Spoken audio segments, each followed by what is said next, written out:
potentially for a refight from EG. They've got a couple of sheriffs themselves, but this could be messy. I mean, they've got Nature stunned. Actually, Nature just used a stun, but there is a lot behind this trap. Is there enough for the bite? Cells is feeling some of that pressure, and again, C being explored. Yeah, I like how calmly Sentinels played that, not overcommitting to the space. Now they can work up here, try and find the camera, which they do eventually get. Evil Geniuses do a lot of these plays where they play really aggro on one side of their defense, and the other side is just Ye playing for a retake and them falling. That cage will not save you there. Bang on the trade, though, nicely done. 2 pistols remain. Yeah, barring a nice timing from Supa here, I mean, that's a decent shot. Still a couple of sheriffs left, and now that's actually a Spectre picked up from Icy. Supa's probably gonna need to get one more here if he can. Look at that! One, maybe 2. 30 seconds. And look how quick the flank is coming in as well from the Waylay. I mean, it has to speed up. Superman's been doing all this on his own. Spike planted. Icy now arriving at the scene, instantly dropped. All eyes back on Superman. Still just a sheriff in hand, 2 smokes to play around. And an opportunity to send this first half into Havoc already. But there's so much more to be done. 65 HP off of the first swing. He connects onto Bang, but narrates there to save the day. An expensive anti-eco. Yeah, Sentinels went for the FPX buy, so 3 rifles there. They only come away with the 1. Just the nice shots from Supa doing some work. The Sentinels still have options to force up. I think mainly what I'm looking for now from Evil Geniuses that has struggled on their defensive sides on basically every map, nearly throwing this map away to a 2G back in week 1. They have got to lock down this side of things, especially now choosing to pick Haven for their first time this stage. Yeah, no, you're absolutely right. I agree. There's a lot of bite behind this too for Sentinels. I mean, this is a really strong bonus. I think this is EG's defensive setup from when he got the ace last week, him playing corner over towards C. Now just geared up for a refight, but Icy falls before he even gets to swing. He was just not, I mean, not certain, not convinced that somebody could have been up close. His crosshair was definitely going to be towards the A main peak. Meanwhile, the paranoia is already out. Zekin is all the way, I mean, back in hell at this point, but Nature is keeping the line back. Playing alive and being a nuisance with a little bit more to be done. Has to swing. And Bang's there to greet him. 3-2, the way they attack. The spike now down. Ye and Superman with much to do. Yeah, Supa already used the paranoia to try and help out, so there's no way to even get through this smoke. Sentinel ka round ho gaya. He does have one of his own, though. John's got a fault line ready to go. I mean, good luck, EG. Game. Yo, welcome to the stream. Don't always tell the tale, do they?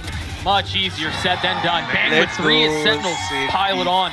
That's just brutal. हाँ अभी start हुआ ना. I mean, Zekin finding this opener. So the thing is, मतलब Icy like, is going for a swing there. Nature's got his fault line in hand. America But this वाला fight watch comes in party के लिए before the fault line is ready, permission just because लिया था. Zekin had stepped into the space. Then sure, Nature moves into short, gets a couple of kills. I feel the Bang form does some excellent work playing off this fault line and clearing away the breach. कैसे हो वैसे cobra Rishu भाई और वैसे भी 2 दिन से stream नहीं किया था तो सोचा भाई नींद तो आ नहीं रही है वॉच पार्टी कर Light लेते buy for Evil Geniuses. A Bucky in the hands of Icy. And light armor for Ye, who, you know, Ender, we've been talking about this a little bit. Ye has seemed like the main Good success morning, for Evil Costa Geniuses so G. far. Mainly that comes due to his lurking on the attack side. Welcome to the stream, Sometimes it Costa, can bye. be nice shots like that. Love that too. Not overheating, drops a couple of cages, gets away. Still though, Sentinels have the spike actually planted. Narrate's going to get the वैसे ultimate मेरा आवाज off uh of रहा है that. So some options to रुको, fall रुको. into long and Phoenix stall out difficult. time. You see Bang is teleported into the back of the Welcome to the site. stream He's mandu gonna be भाई around and just try to take down and delay EG as long as possible. कैसे for mandu Sentinels भाई to अभी play the तक post. सोए नहीं हो गए यार cost Rod same Smoke leaving Superman same out of भाई play for a little while. Good stall. Very Yes. good stall. They're gonna pop the Hunter's Fury too. सोचा भाई फॉर्म तो भरा था वॉच पार्टी के लिए let's Narrates left in 1v3. Has the क्या door to करता play है around, still Sentinel? fully healthy. Swings into first, gets 2, not connecting on the third. Close call था यार That's not the round that was supposed to go their way. EG's Sheriff showing up in a big way. I mean, that fight into backside was messy from Sentinels. Walking baby They girl thought they just could क्या disrupt क्या काम that कर रहे fight by थे having a Hunter's Fury, mandu right? भाई So players on EG are going to be trying Right. to run away, dodge out. Havoc. Right, and then you Right. can swing off of that, but it ended up being just all these Sheriffs flooding, winning their fights. हो जाता यार Kind of what Supa was able to do on that second round that didn't go EG's way. Boy, O Narrate बच गया gave ये that a बंदा run, didn't he? 20 HP for Icy at the end there. I mean, he's off to a great start. Project 8-2 so assignment far. Oh this is somehow got Project EG assignment. right back into Nice, the swing nice, of things. And nice. their defensive side is usually marked by playing अभी really थोड़ा आवाज strong अजीब आ रहा होगा plays क्योंकि around their मैंने waylay. कुछ settings Usually किया it's नहीं है A, लैपटॉप आज sometimes ही down आया C तो long. OBS Yeah. Proper But setting their नहीं weak किया है side of बस the map, it's ये एक usually A test playing super experiment passive, type oftentimes for किया retake, and watch EG party have struggled in और the हाँ retake. One of the ban things नहीं I होने वाला was curious मैंने about was if Ye was going to permission play तो more लिया था aggressively, I and guess like it doesn't form seem भरा to था be the मैंने case so far in these early rounds. तो let's Doesn't see seem like it's going to be the case this round either. Once again, Zekin कोई getting ना the best मस्त of है the boys opposing duelist. अरे thank Keep you a close भाई eye on that matchup. EG fully rotating back towards A. The तो paranoia देखते हैं is जब out, but तक the like space has not नींद been नहीं आता तब taken. तक वॉच TP पार्टी करते committed from रहेंगे Bang. इसमें कोई दिक्कत नहीं है Perched down in hell. New laptop नहीं नहीं न्यू Almost लैपटॉप through, नहीं but है this is a पुराना little लैपटॉप late, है but service Nature centre finally दिया था cracking the side open. 2 kills और found, आज ही ठीक and हो A is गया है theirs. Dude, Narrate is frying right Yes, he now. is. EG are going to be forced to play for a save. This is a round where Derek had the ultimate, right? EG would have loved to actually get involved and fight on this site. Yeah. But again, that fight down long, Icy getting picked off, is going to be a consistent issue for Evil Geniuses. And so what's the adjustment on the other side of that? Are you investing a little bit more to set Icy up on those fights, or do you give it up? Usually EG will give it up. Like, if you look at their series versus 100 Thieves last week, Evil Geniuses, when they started falling apart on those A lobby fights, they just started playing into front B space. They started sending Icy down into C long. They didn't really revisit that area of the map until much later on their defensive side.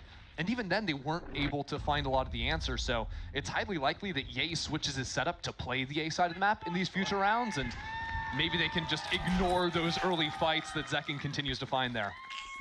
The ones that have been their Achilles heel. I mean, Zekin's, he's only 3-3, but I'm pretty sure all of the kills have been on Icy. It's rough, these openers too, because it's not like EG are just trying to have Icy dry swing. There's a flash that's trying to come in, but it's just not doing anything.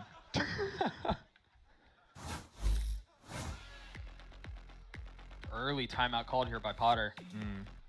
Let's see what sort of adjustments or adaptations are क्या on the लगता है other कौन side. जीतेगा You mentioned right before the break, or right before the timeout, Derek has his ult. You thought they were going to want to play around it this. Those in are that new to the previous round. I channel, please believe make sure to Nature like has and his as subscribe well. and say hello Yeah, in the well, chat so that's that what we makes can this round interact so with you awkward for guys. EG is because Yeah, they don't have the money to मेरे play around bots he it. है So लाओ usually when you're looking at rounds like this where you have the big ultimates but no real guns, you'd like to run some kind of an early active play, see if you can find a pick, get numbers in your favor. Because the more you can draw out the clock after doing that, all of a sudden your ultimate's value gets more and more as the round moves on. We've already seen what EG can do with just the Sheriffs in hand. Yeah, it's been their, I mean, that's been their only round win so far. Was off of those massive kills and then भाई Icy जो getting देख रहे हैं last with the chat में Sheriff hello back लिख C, दो so maybe that's their strength. Yeah, I mean, I'd like to see them work a little bit better together, you know, in setting up some of these fights. It's been a bit disjointed between Nature and Icy. I'm kind of thinking EG might want to run some kind of play into the mid space this round. That भाई said, VCT it could America just be on the crazy है eco, you keep things हाँ very ना similar and go back once again. चलो into the A अच्छा space. है America Switching का things up मतलब on round भरा था 7, form which is going to be the real defining one of this half.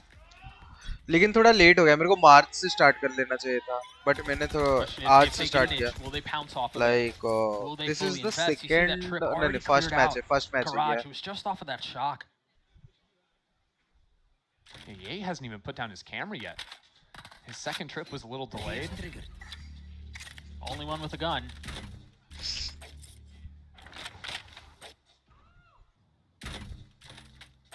It's a bit odd right now. Evil Geniuses are playing without any information in mid, so this forces them to double up players वो ये over week in 3 the का links. first match Hold है on ना to the B space. Now a dart goes वो यार down mill there, नहीं and they रहा hear a little bit of हाँ audio into A. इसके बाद 100 Thieves versus Loud का With the होगा clock winding down, this could come to punish Sentinels just a little bit. Now, Bang has Spike, but he doesn't have the ultimate. I think Sentinels are going to try to set up some kind of fake into A while they can slink in to this very empty C side. Icy jump spotting. They've spotted the duelist. Keep an eye on the minimap. Do the rotations come through? Or do they realize it's a red herring? Are they not interested? The dash away from Waylay. The smoke's out A as well. And remember, Sentinels are going into the only gun that भाई EG लेकिन कुछ have भी in बोलो Ye's यार इनके hands. सबके पास right gun पड़ी है भाई देख के जेलसी फील होता है मेरे को Only 3 at the कभी site कभी here. मन The होता है paranoia भाई out, खुद ही not चला connecting. सिटी take के the लिए step बस back. Right This is the thing, gun though. Ye plays so passive, but now Hunter's Fury coming in. We're only 20 seconds left on the clock, Doug. Spike still not committed. Derek wide right on the ult. Bang now committing it. The Rolling Thunder out. 13 seconds left. Spike still delayed. Keep a close eye on the clock. 10 seconds left. Zekin holding the हो line, जाएगा शायद. or at least attempting to. Spike finally sinking into the soil of the site. Attack in full control as Derek slept in 1v4. Let's go, Better late than bhai. never, Let's yes. go. W. EG's defensive woes continue. I mean, that's an eco round. You're using a Hunter's Fury and the Breach. 2 ultimates invested to try and delay the spike from eventually going down. But even then, Ye falls, the only gun EG had. Continuing to play very passive, right? He's given no support on the defensive side, and yet tries to play, you know, slower, tries to play for the team, play retakes.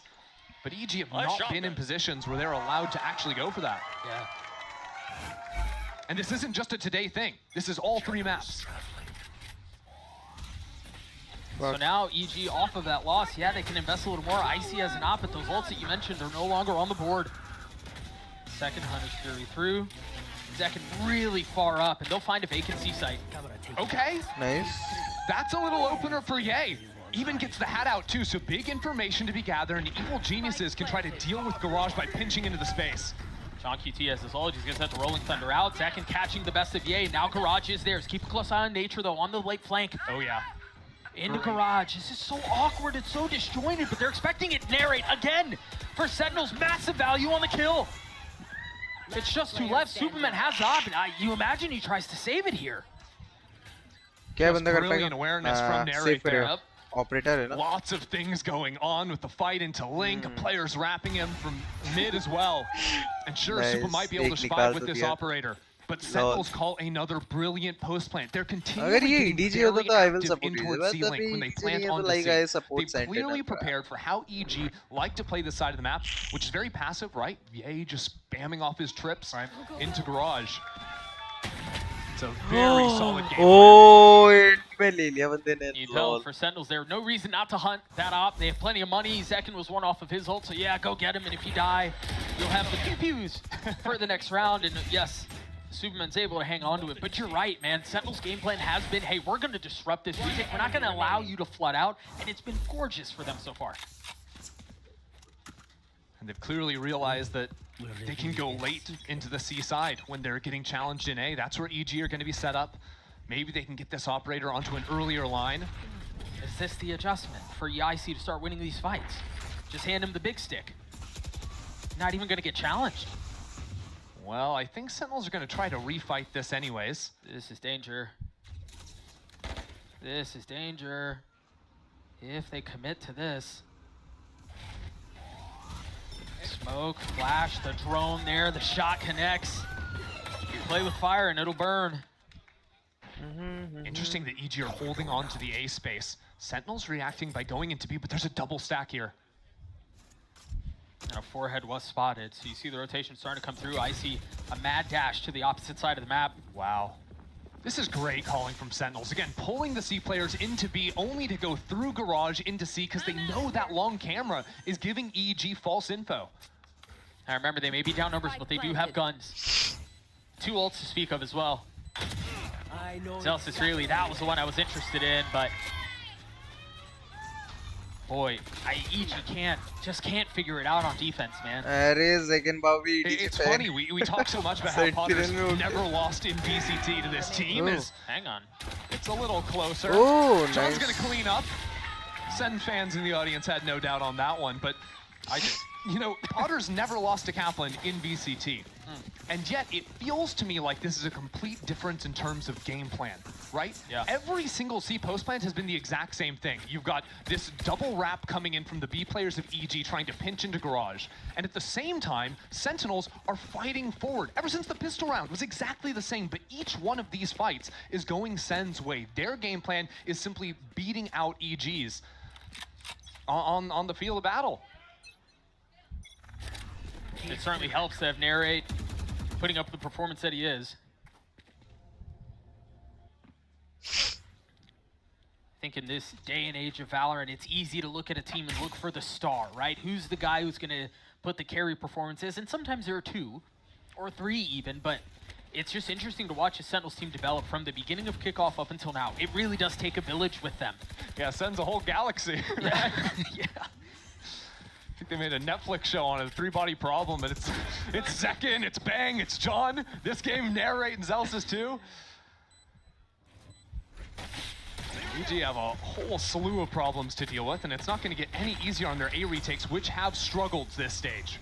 They do have guns here, and again, it's been real drive for them. They've got to find some sort of success, and that's certainly going to help. Derek and Nature flooding out onto the side. Icy left on the opposite side of the trip for now. Getting a little bit more active. Meanwhile, Nature not connecting onto the spam. 12 HP for the diffuser. Superman's going to hold it the whole way with no contest. Nice. On the 1 HP. Kind of reminds you of that 2G game that EG on their defensive side in the second half started slipping away, but they had a few of these, you know, just moments where they're full sticking diffuses. They put smokes on players playing off site, are able to win out in the post plants. Yeah, Here. Give me your concern levels though, because while it was an excellent flood out from Derek Heaven, the diffuse only goes through because Nature doesn't hit the blind spam of the smoke.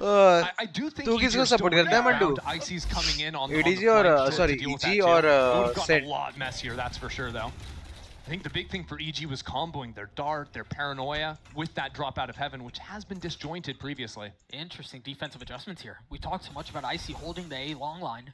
Yeah, He's up garage here. it's the pistol round, running that one back now, though. After the early info into the A space, EG are going to creep down into mid, see if they can spot out a lurk or anything. I mean, surely this is all off of seeing that Icy's not here. It's so classic. EG just gap sights consistently. Yeah. Again, trying to play an A retake. This time, though, Derek has the ultimate, trying to assist with the flood. You don't invest it here, do you? The drone doesn't even get a tag. You've got to wait for help. You eventually will, right? There's going to be the flank coming in from the waylay over this trip, but Narrate is playing in position to hear the jump up. He's going to break it anyways, but 14 and 5 for the Sova. Can he make it 15? Paranoia onto the site. Here's that ulti. Zelsis is here to help down long. And there's the ult that you were mentioning. Icy playing the slowly. Meanwhile, Superman trying to flood his way out. Nary does finally catch the trap, lying in wait. One enemy remaining. As Derek is the last one standing. And brother, this is going to take a lot. Stun, dashing at you. 8 for Sentinels. Bang's been mopping up these post plants. Just kind of farming EG right now. But it comes after one round where Icy goes for this flank, and immediately there's the adjustment calling in from Sentinels, right? Narrate guarding the flank. You even had Zelsis, I think, fell into long to play a crossfire in case Narrate was ever going to die on that angle. Nice, Sean! Let's go!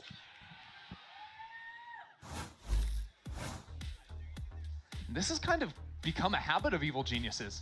Potter having to call 2 timeouts on their defensive half. This is fairly normal at this point. Yeah, but surely that's not a habit that Oh, it doesn't feel good. want. You don't like this type of habit. This is a bad habit. This is like biting your nails. You don't want to have to do this. You don't want to do this regularly. And Potter, again, has been put into a spot where you're burning both. You're down 6. 2-8 हो चुका है 20 minute के match I don't think EG can continue to get away with this idea of playing 4 players fighting really aggressively and then leaving a site open. Right now, Sentinels are spotting that out way too easily, and EG's retakes have not looked good enough.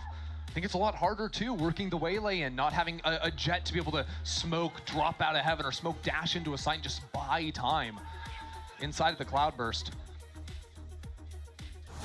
It's moments like these where you see some compositional differences coming into play. You have a less powerful operator. Rob Moore's running up here, handing us a Cubert. This is the same. Oh. Center taking over the building right now. 2025 में पहली बार Taking over खेला है Haven. That's for sure. Well, we'll see. EG, they're going to fight 4 players into lobby again, throwing everything into this early fight. We'll see what they're able to do here. A stun, a smoke, a flash, the full fight. Icy has a stinger. This is about as much of a Hail Mary as you're going to get. Celsius does fall though, and then look at the adaptation from Sentinels on the other side. They're going to try to accelerate elsewhere on the map. Oh, but I like how Ye's sticking in garage. Anticipating the pivot into this space. Ye could come up massively right now for EG if he takes a fight. This is the passive play that you've been talking about this entire half. Still one more trip that you have to reckon with. Reply destroyed. Now cleared. Feels like the timing window's gone. There will be a 3-player flank coming in from EG. But again, if Sentinels realize this, they can fight back towards spawn. The spike won't be planted for them. And as a matter of fact, Bang has the opportunity to get a late rewrap going on these EG players. And you wouldn't expect that given where it's planted for, but they've got 3 members on site, and you're right. The crunch is coming through. Bang does not have a splash. Derek is already down, and now they're going to try to speed up. Bang's playing his timing perfectly, and there it is! Patience pays off! Nice one, bhai. 9 for Sentinels. 9-2. This map has been the story of the C post plants for Sen, and it's been the story of Narrate and Bang. I mean, Narrate is 17-6 right now on the Sova. Every single post plant, when EG are trying to crunch into him, he's fully aware of what's going down. I love the call. I mean, after you lose this opening player, that's just silly. But then this refight into Garage is what worked so well for Sentinels. It'd been so many of these fights into Link that just the slight wrinkle going Garage is beautiful. Fake TP across, and that's enough to draw out the paranoia. Those little micro decisions are working so well for Sentinels. Paranoia now to scout out the C site. Info le liya Icy's bande got ne. a Bucky in Garage. He's not going to be very useful here. Well, stranger things have happened. Again, a vacant site, and again, retake simulator for Evil Geniuses. Oh dear, this is not going to get any better, is it? No, it's going to get worse. Zelsis. Oh, it's so bad. Gorgeous. From Zelsis, 2 HP, looking to connect on the ace. And can't, but Ooh. it doesn't get much more picture 10-2, perfect than let's that. go.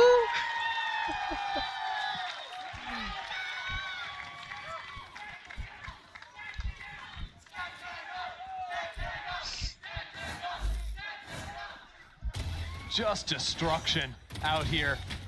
Yeah, Icy's trying to break the crosshair, but Zelsis may have just broken EG. Dude, that aggro swing into Garage and then fighting 2. Wait, does someone have please don't 10-2? Yeah, who's No, dude! It's headshot! Dude, God! Banda ya excited hai in the bhai. open. He also had 2 HP, bro. that's a tough ass. A 10-2 half for Sentinels. We're Hello, gonna throw to a welcome to break. the stream, We will Lord be Sul right back.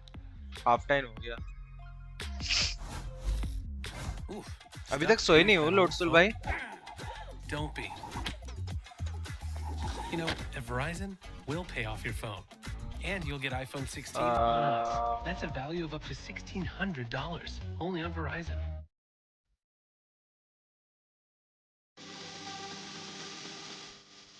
नहीं. सोने का plan है Lord Sul bhai.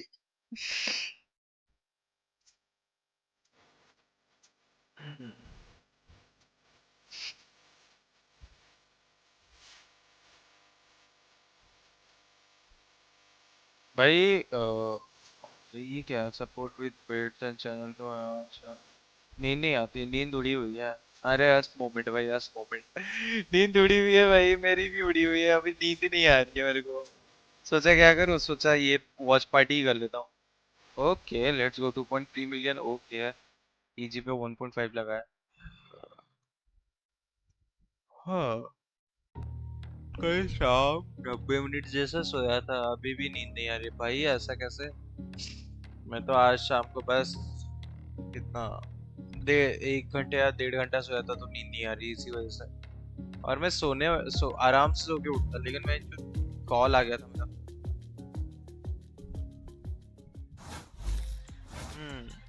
Sen City has a lot to be excited about. 8 things in particular as they're up 10-2 against Evil Geniuses. And yes, that was the defensive sided woes for Evil Geniuses. Now they're going to be able to figure things out, and it's going to be on Sentinels to see if they can do the same, Ender.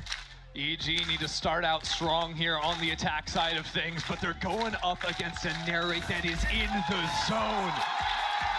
He is completely locked in. The rest of Sen City showing up big inside the arena here today in Los Angeles.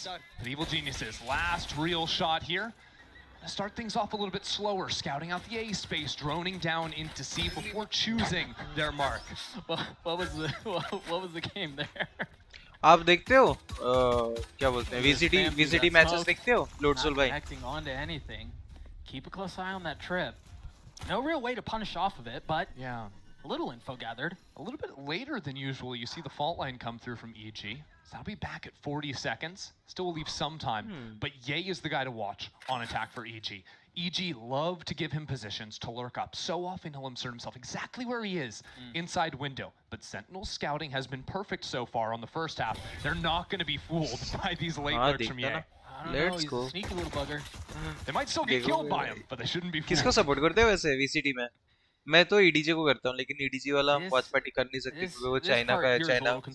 China वाले permission नहीं देते, but America वाले permission दिए हैं, तो we can watch this. There's still a stun to be able to delay. A paranoia with Bang here too. There's 3 players, 4 players now from Sentinels, and it's only now that Ye activates.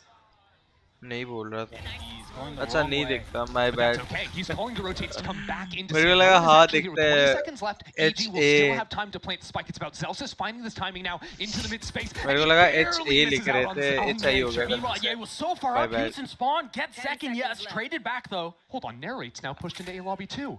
But Icy's turned around and waiting. And he Connects. takes care of it. Connects onto Neri, a bullet between his eyes, the deep smoke back towards spawn. It's the lurk upon the lurk. Upon the lurk. Now, gunfire ensues in garage as Derek's able to get to John QT left in a 1v4, connects on the first, now stunned up and left to die, surely. 3 bullets left. Refreshes the clip. 2 members weak. क्या बंदा कर पाएगा? Superman's healthy. At least एक kill. And he's still worried about Icy wrapping him in from B. Icy's now posted into C long with the go. Should be no issues for EG now.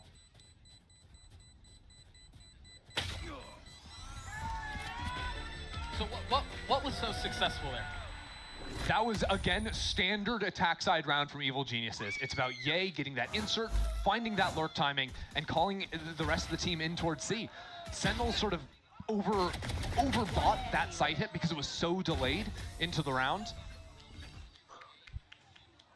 And I think those extra layers of lurks on lurks, being aware of Narrate coming in through A late as well, did EG very nicely. And it's worth pointing out, their attack sides have looked fairly good throughout this year. Especially on Haven, they have been solid. बंदे पूरा We'll push have कर to रहे wait हैं. and see how effective that's going to continue to be for them. Because you can't always get away with playing these slow rounds, especially once Sentinels speed up the pace like this. Yo, welcome to the stream. There's not Outplays Paji, अरे Phoenix भाई, हाँ Paji, where Ye was. Jord. Yeah, I like Ye's angle here Thank you too. Paji. आपका stream खत्म हो गया क्या Paji? My concern is that if he gets crunched, and there's a good chance he gets crunched, that's a gun upgrade. Oh, just Super खत्म just हुआ. left the angle in A lobby too. 2 So minutes now पहले. he's really just the only guy here. हाँ. Got a bit of a high-low to play with. It's like the void is calling him. Here we go. मेरे को याद है मैंने VCT America watch party के लिए form भरा था Not enough ताकि स्ट्रीम damage, कर I don't सकूं. think. Oh yeah, I think if you're तो in here, you did वो everything रात they को could have होता है. asked you for. तो You're अभी a 1v3, you're start a हुआ 2, तो मैंने that's चालू किया. perfect out of Ye. ये EG क्यों नहीं And they खेल went for पा the रही right है? buy too. पता Evil नहीं Geniuses, They Paji. should be forcing up the मैं next तो round. EG को trying to support he keep नहीं this करता. मैं momentum अगर going for the America team. में सेंटिनल को सपोर्ट करता नहीं तो चाइना में EDG को. Are ये we- दो ही are है. we in for one of those silly games? Where we, like, मेरा भी 10-2, करवा देता. 10-2, and then अरे We could be. Next round is one that form नहीं भरे हो determines it क्या for आप? me. yeah. रुको ना, Yeah, you मेरे can को win अगर next round, it's form not so fake. History में मिला तो Might मैं just आपको be भेज the देता हूँ kind of form. day we're in for. आप भर दो वो EG भी. gets a 4, and you know that's around they're रुको, supposed to मैं win, यहीं but I पे think check you're कर right. लेता हूँ Now, आपको. now is when the game really begins. Exactly. And in terms of EG's econ, that was perfect, right? They came in with 4 guns, they go out with 4 guns, and they should be able to force up by a rifle for Ye, because Nature went for the save. Yeah, I guess. Copy. Neon still just seems really strong sometimes. मिल गया मेरे को. मेरी team है. Put me under अच्छा slow mode, मेरे को still नहीं moving पता at था a भाई. normal speed for form mill anyone गया. else. रुको मैं आपको कैसे भेजूं? Now, one of the things Discord EG तो love काम to do नहीं on करता. attack, they'll open up strong, Come usually on. into A or C space, Let's and then go. they'll put a freeze on in the mid rounds. I want to see how Sentinels approach that right now, just holding on to a ton of A lobby space. भाई Forcing EG to Superman walk in, best deal with these cyber controller trips Superman. outside of C. अच्छा One was cleared. Women है. आपको तो पसंद आएगा ही. Women तो आपका भी लव है. Icy is in there. Oh line में आ गई. He's insane. He's had a ridiculous map. ये 2 राउंड जीते हैं EG के, वरना It's been a like little hot and cold from 10-2 air था. raid since joining Sentinels, but this is on fire. Celsius is in a really good spot. Swinging बता off of the दिया. cam. You know, it happens to everyone. Sentinels got a couple of big flanks going too. Narrate. Can't take your eyes off of him. No, But really, you can't Ooh, keep your eyes okay, on okay, him okay, either. okay, okay. John's gonna come ये- in ये- and ये clean match up गया. the rest of your team. And then if it wasn't John, Zekin was all the way up Lol. long. They're playing the map in a very aggro pace on both sides, right? You think about their attack half and how they wanted to disrupt the retake. They were scaling into spawn on C a lot. Even on the defensive side, think about the pressure they've been able to apply in the re-reps garage, the re-reps down C long too. Yeah, basically as soon as Narrate has those 2 kills front B, and they also hear the waylay going up into garage, it's like, Yeah. oh, we have the push through. Yeah. And all of a sudden, you just box Evil Geniuses. There's no real way out. Box him like a fish. Yeah.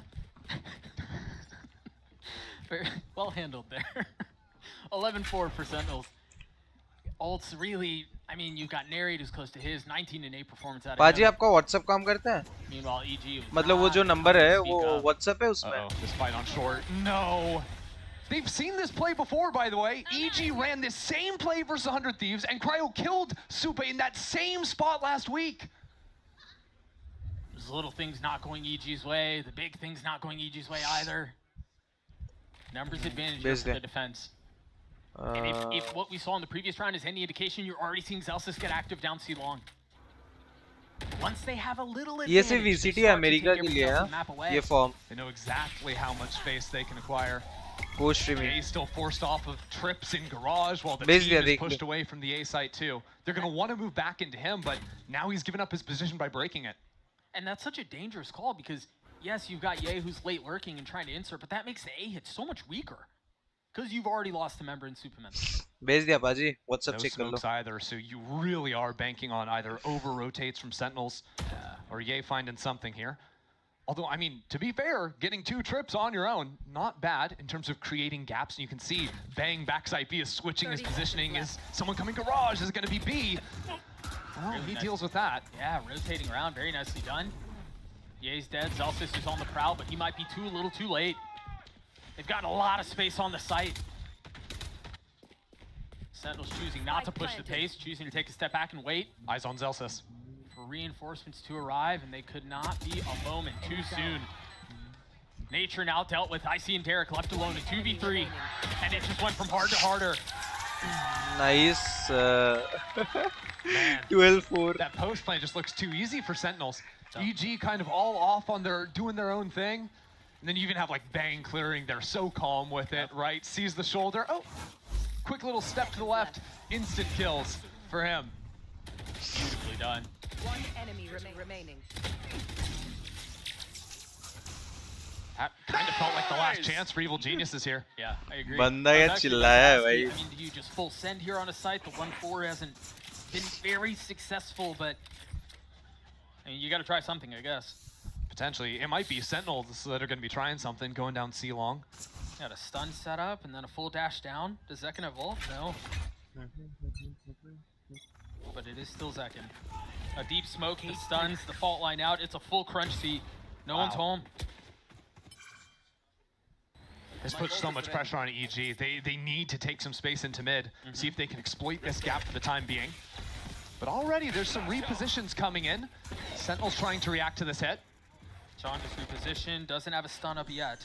Won't for about 10 more seconds. Under Fury now invested.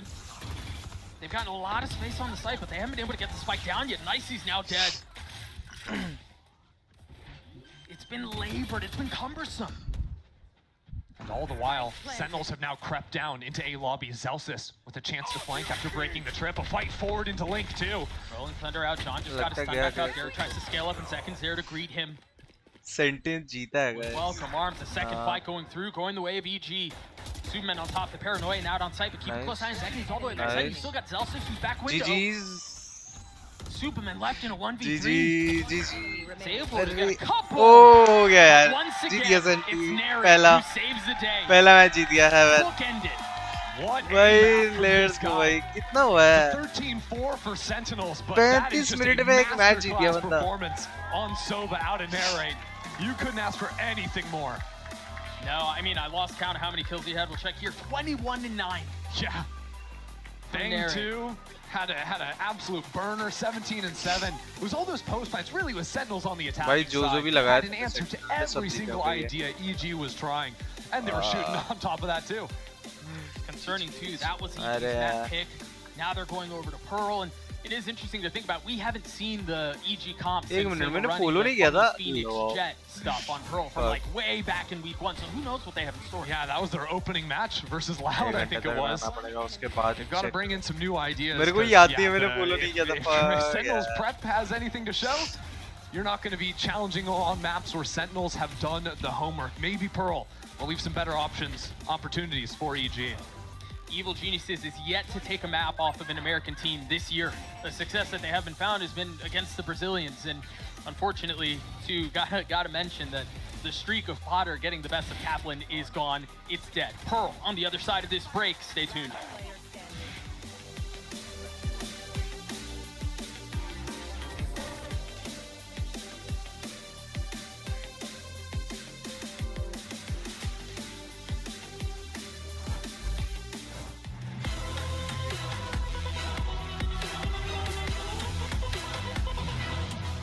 ये क्या बेच रहा है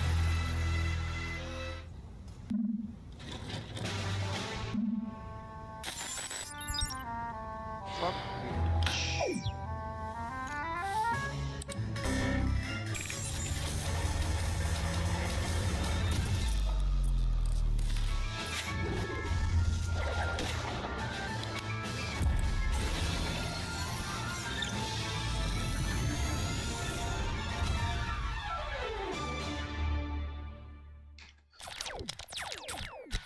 तब तक भाई next match कब है देखो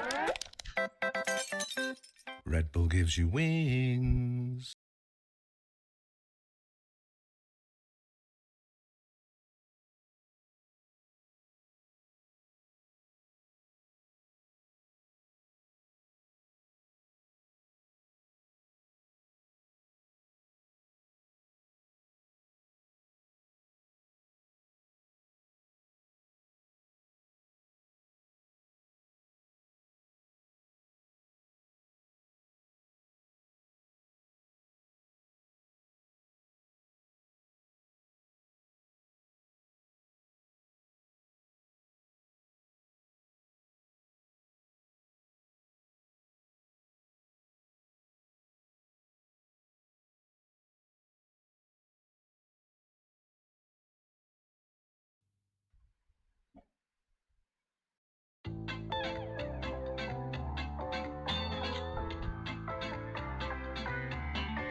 Yeah, he's gonna get challenged in hell, and that's home ground for him. Connects onto both. 3 for Ye. चलो स्टार्ट हो गया Second picks up the here they come here with the paranoia. ये It's चल रहा है devastating. Live ना Bang is ready for Mills to take that high. मेरे को यहाँ से स्टार्ट करना चाहिए था 21 मार्च से लेकिन मेरे को पता नहीं था ठीक से Here with the coach of Sentinels, Kaplan, a dominant stolen map pick on behalf of उसके बाद Sentinels. ये Talking about this कल 2:30 indecisiveness that you talked about last week in a post-match interview. How is that indecisiveness looking today? Are we looking decisive? Yeah, the indecisiveness is non-existent. We're looking very decisive. I think confidence is a really big part of this game. It's definitely our biggest issue as a team. Sometimes we just get a little excited. We get a little ahead of ourselves. Hey, let's work on some other things. You know, today was a reminder. That's really all that matters. Let's just hone in on that and everything else will fall into place. Well, best luck in your map pick. Pearl. Thank you. Well, welcome back, folks. On the other side of that first map of the series, an utter drubbing, a shellacking on the map of Haven there. Sentinel's looking very, very good. I think our first protocol has to be to give the boys flowers. Narrate, standout performance. I mean, averaging 2 kills around for almost all of that first half, guys. Popped off. Yeah, cleaning up. He looks way more confident, even with his utility. I know you were talking about the util specifically, but I mean, his aim is on point right now. He could do no wrong. Nair was telling you his own story, man. You know what I mean? Oh, yeah. He had all the reads, you know? Hold on, let me check notes. For real, for real. He was the narrator. You missed my life, bro. I went from narrate to eulogize. So you've got to get on my level, bro. Or don't bother with that stuff, But right? all joking aside, yes, he didn't have to like be in positions though that he had to like pull out owl drone or recon off the fly. It looked on the side of EG that they weren't really testing Sentinels at that point. So when Sentinels are just kind of feeling the groove, it was just autopilot for everybody. And when Narrate just keeps his gun out, well, you see what happens. He's just popping off. I think the most impressive thing that I saw from the Sentinels attacking side was the disruption of EG's retakes. I mean, that was where he found a lot of that success like you were talking about, because it didn't have to be his utility. It was the breach fault lines. It was the breach ultimates in their spawn and him just cleaning up house. It was really beautiful to watch from Sen. To be fair, like you talk about like some of that stuff coming in from EG, it's clear there was like a bit of a plan with the retakes, right? There's a round from EG where they have like, I think like 4 pistols, they have a rifle, but they have Rolling Thunder and they have that Hunter's Fury. They're trying to disrupt the plant. This is like pre-plant. This is how it plays out here. And look, spoilers, it doesn't go great. And that's the unfortunate thing, because we were just talking about it before this game. I mean, yes, the retakes were abysmal going into this one. 2 for 12. At the desk, we mentioned usually what happens here for Pottery in these timeouts when they have ults to work with.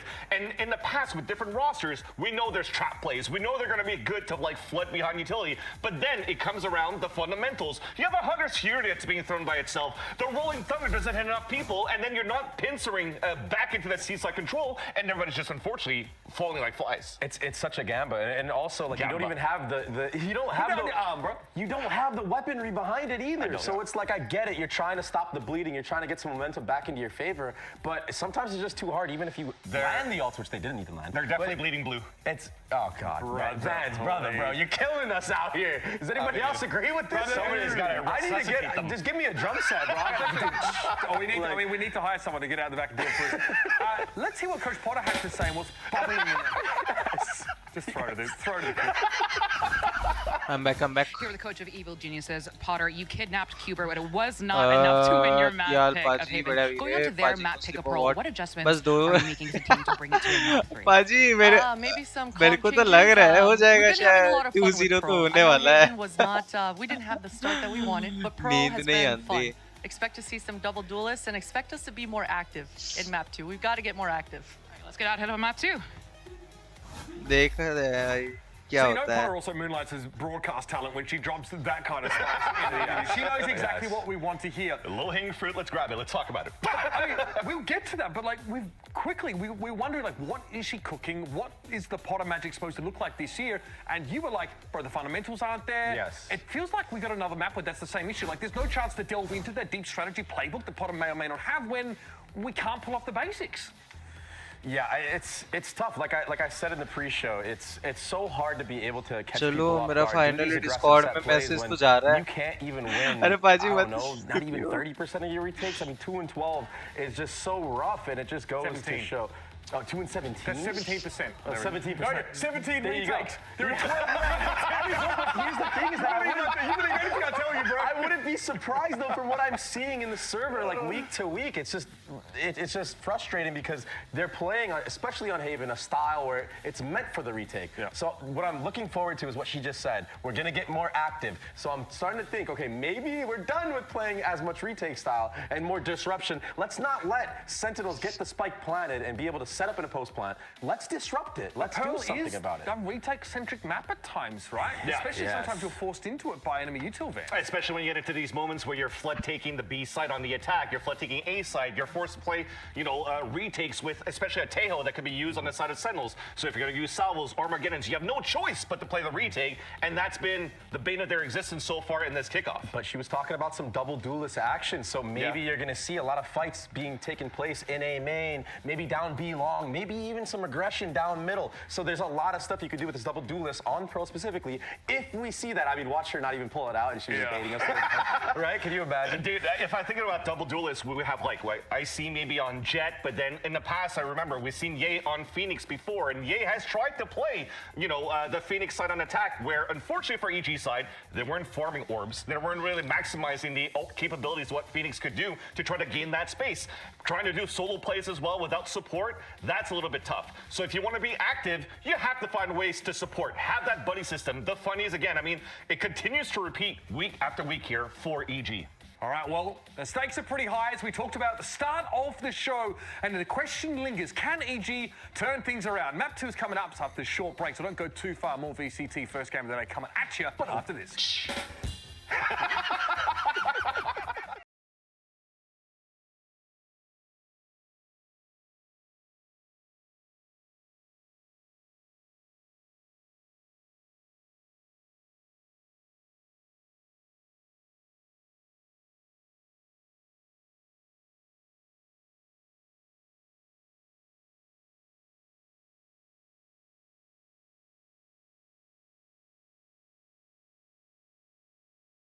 क्या हाँ? Welcome to the stream, Offrey, by the way. हाँ क्या हाँ? Welcome back. A proper banger for Sentinels as they win 13 to, I forgot, a very small number. Against Evil Geniuses. Was it 13-4? Thank you. 13-4. But now we have to turn our attention over to Pearl and Qbert. I didn't know if I should address these Qbert or Ender or what. I've kind of lost the plot on the bit here. I'm not going to lie. I'm sorry. It's my name. Are you expecting Qbert a different comp here from Evil Geniuses? I don't think it matters. You know what? Honestly, you're probably right. Unfortunately, you're probably right. I do expect to change, though. Given that the fact they were running Phoenix previously, and I don't know that Phoenix was ever in the meta to fall out of it, but that was a while ago, wasn't it? Yeah, that was. It feels like an eternity. It's 3:30 AM. Holy the cow! Phoenix here was, Of course it's 3:30 क्योंकि VCT watch party start होता है 2:30 से और दूसरा match start होगा 5:30. So it has been like 8 बजे तक stream. Before. अभी. Yeah, we said we didn't want to bias cast, so we had to kick Qbert off, unfortunately.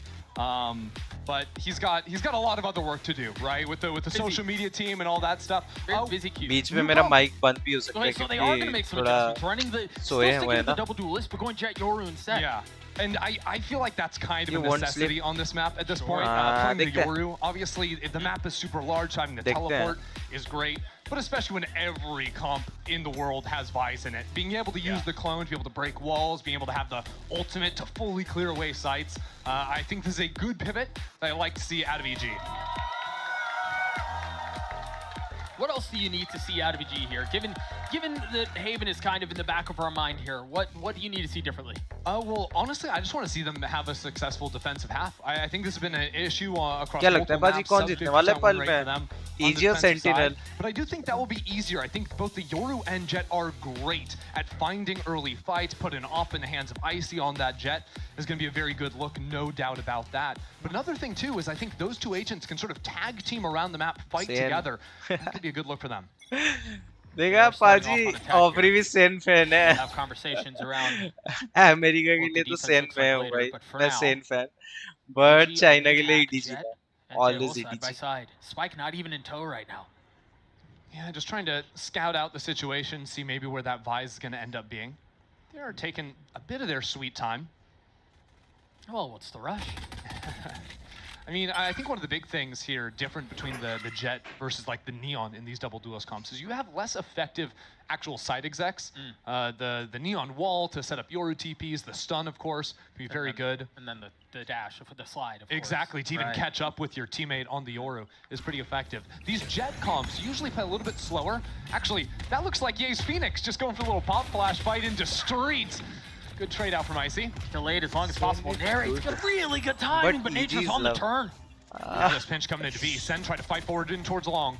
God, getting the first. Superman on the trade, but still feeling the walls closing in. Bring around the Rosie. Pushed around from pillar to post off the flash. The swing is there. Zekin gets another. 2v2 now. Nature's got 12 HP. Still strikes onto the duelist. This is awkward though. 25 seconds left into the round. That spike still has to be recovered, and Nature is so low. Zels has a classic no armor. 15 seconds. Can he hold the line? Celsius in a 1vx situation. He might catch a timing here. Position now given away. He's gonna have to push the pace on this. He's got Nature close up and stuck! Oh, and let's Celsius go. delivers for Sen City. There's just no way. Let's There's no go. way he's No way. pulling that off. Going for the low HP guy first and still able to best Icy in that second fight. Nice. The momentum, it just never fades. Celsius is out of his seat. Classic. Clean shots out from him, man. That's tough. Clutch तो है भाई, clutch तो है भाई, clutch तो है. His facial expressions giving away. Guys, what are we doing? You guys are all 5 of you. He was Wow. saying they're struggling. Is what he said. That S at the beginning was struggling. You guys are struggling, all 5 of you. Dude, you don't gotta run PR for him. Like, he said what he said. It's a massacre. Listen, it's a family-friendly show, man. Wow. And the thing is, right, Narrate there, absolutely popping off. This is a guy that feeds so much, not just off his teammates' performances, but also his own performance, right? Yeah. When he has a bad game, you know it. He rags on himself. But when he has a good game, like he just came up, like he played out of his mind on Haven. Yeah, Over 21 20 kills. Yeah, just unbelievable stuff. So he's riding that wave of emotions coming into the second one. I mean, think about, as we've watched Narrate develop, right? Even just through this year. They take you all the way back to kickoff.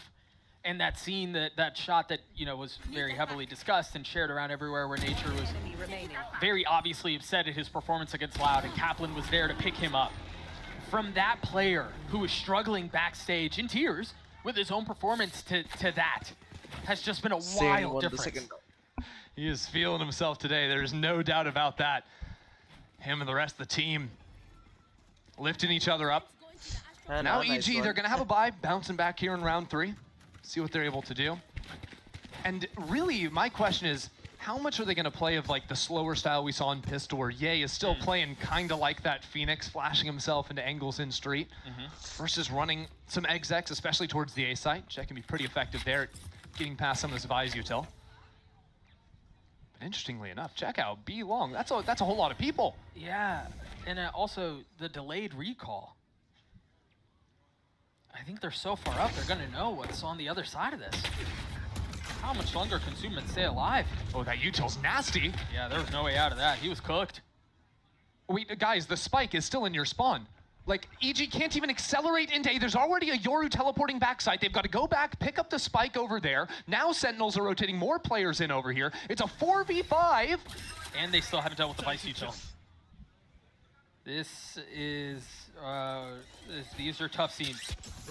But the one benefit is that EG do have the gun advantage. Okay, and that's Icy. a kill onto Zekin. Icy starting to come alive a little bit here as Elsis is dancing around. The Flash is trying to stay alive, cannot at the hands of Ye. They're crumbling around him. The gun advantage in full display here. Making me nervous on the anti-eco, but great fight forward from Icy and Ye. Will still secure the round. Now actually flipping back towards Secret, even using the drone to spot out all these Sen players coming in. Solid post-plant setup from Evil Geniuses here, and he's gonna find 3 on the round. Even just getting towards that early dimensional drift is a big deal on the Yoru. He's now 1 pip off of that for the next round. Narrate calling the save, cutting his losses, and living to fight another day. All right, I may have overreacted, Doug. I'd like to issue a formal apology. I think your concerns were well placed in that scenario, because you're right. There was still a ton of ice util. The rotations were already coming through. I think if that was equal footing as far as guns go, I don't know that goes the way it did. I do wonder if Sentinels are going to run more of these like early active looks. Like right there, okay, Soup is in a tough position. He's getting blasted away by the Teho util. But like you can get active into mid, into a main space as well. And if EG keep trying to play these slower rounds, it's gonna be hard for them to speed up into the other side because of the Vise util.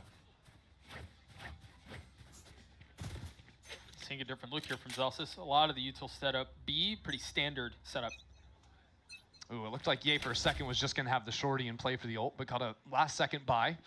Phantom tossed over to him. Uh-oh. I see in trouble is their health. But they don't pursue. They just get the orb in Zekin's hands. Also one off of his ult. Very early Tejo drone used into art. I think because Sentinels showed a few players over into A, we're worried about losing that space because their Vise util is completely over toward the B site. It's not such an easy round for Sen to play now. The main important thing for them is they have control over the A main space. They're allowed to lose art control as long as they don't allow any pesky lurks coming down con. And that's going to be John QT's job to lock that down on the Tejo. And that's exactly where he is. Understanding where the gaps may be. But Zelsis is the one who's feeling a lot of the pressure. He's a lot of damage too. Yeah, gotta be a little careful from that position, especially with this 3-2 split coming in from EG now. Manages to find safe passage though. Take a quick step back, and now all the pressure's on Bang. Trying to dance around his utility, and Zelsis he swings out at just the right time. Spike now on the ground, the decay not connecting. As Zelsis falls. Bang on the swing will meet a similar fate at the hands of Ye. Can the captain for Sentinels bring this one back? Stun in hand. Waiting for the right time. Off the flash. Hey, 15 seconds left. Not committing to it. This is getting messy. Is Ye gonna have to do it on his own? 10 seconds left now. The ult popped. Committing to the spike because you don't really have a choice otherwise. And so look at how the defense has been split up. They've divided their attention. Ye falls. It's all onto Icy with 29 HP. Spike ticking away. They're starting to flush him out of the corner. They know exactly where he is. Zekin gets 3 as the round goes to defense again. Good awareness there, popping the dimensional drift. Wrapping around the other side. That clock was getting down so low. And this was a strange one, because first of all, I think Zelsis making the choice to push out of that smoke, even trading 1-for-1 there, is a big deal for Sen. Oh, it's huge. There's just less players to guard that spike being planted. Now all of a sudden, Ye has to plant the spike. He doesn't want to do that. Right. He wants to be fighting. Right, he had already gotten 3 on the round. He was in a spot where he should have been able to keep going. You're right. For sure. I think Zelsis swinging off of that was also, it was Bang's util that allowed that swing to feel a little more safe. Yeah, you had Narrate's util with the haunt coming in that John spams through a smoke off the ping to get a kill. It's all those little details adding up for Sentinels. Takes a village. And they look good right now. Cutting through. Early drift here to spot out maybe 1-2 players in connector, teleport into art. So full mid control gathered in terms of info, but it hasn't really forced Sentinels out of the space. Now actually leading 4 players into A. Oh, no. Yeah, I mean, you're picking the wrong site. They do have guns to fight back with, though. This is a lighter eco, 2 stingers, but rifles around it. 4v4 on the site. Ye continues to light up the kill feed.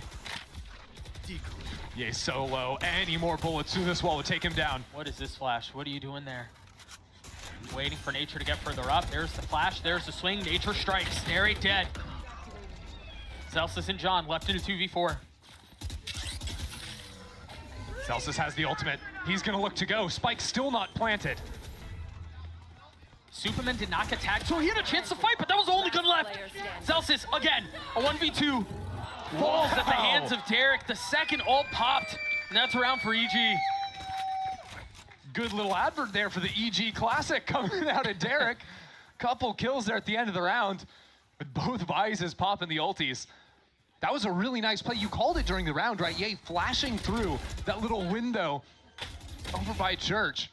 And that fight into backside from Nature, even with just a stinger in hand. It was that active look from EG that caught Sentinels off guard. EG Classic, Masterclass. And it was actually just an advertisement. Is this when we say buy the bundle? Is that what we do here? That's usually what you do. Wow. Buy the bundle. We've done our job. Least committed pitch ever. Icy pops the blades, has a shorty to play around. Also, Derek's one off of his ult. I'm surprised they're not trying to play around some of the orbs to get that ult online. It's a little bit shocking. I'm honestly surprised with how slow EG are playing the rounds. They really think Sentinels are going to run some fight looks against them or some funny business. Or lose to boredom. You know, hey, or that. EG haven't shown let's do something, but really it's just eating 40 seconds off the clock. Sentinels still have a good space from Zekin over in main. I mean, they don't, yeah, what do they have? They have art? I like Sen's idea of just like giving mid control always and just eating a minute off the clock every time. Now you imagine they're going to speed up towards A. Bang and John has his ult. Yeah, big retake ulties. And they've got to know that this is where the hit's headed. I wonder if he pops it early here. Narrate's gonna need to find something. Good sees to come out from Suck him, and is now there. the ultimate! Oh my gosh, they're cooked! They have nowhere to go! 3 fall at the hands of John! Kidding me! And Zelsis on the crunch, Ye's on the turn. Still a winnable situation for Evil Geniuses, despite all of that. Looks like a Michael Bay film. 1 enemy remaining. 13 seconds left. And we're The spike killing people through walls! out of hands. Derek has to pull off this 1v3 on his own, and time is short. No way to get through that. Narrate just finessed this team. That was crazy. And we call it, I mean, we saw it coming. Time was short. We saw he had his ult. As soon as that suck came out, it was cooked. Can we see it again, please? Here it comes. So early haunt, repositions, and then goes for this jump. Okay, yeah, the C's lands on minimap. 30 seconds left. But that is crazy. And then he gets spam kill through this wall after that too. A gorgeous display of utility there. Into the next we go. A light buy for the attacking side. 2 stingers. It's finally time to fight into this space faster. 10 seconds, and we already have what took us 60 in the last round. Yeah, but not much more, to be honest. Yeah, it's because Sentinels are always falling out of this space early. Yeah. Sort of inviting EG in and then bundling up backside A, making it a real chore for EG to actually get back in there. Ult in the hands of Derek. Remember in the previous map, they invested 2 ults in an eco and it went horribly. Do they choose to invest here?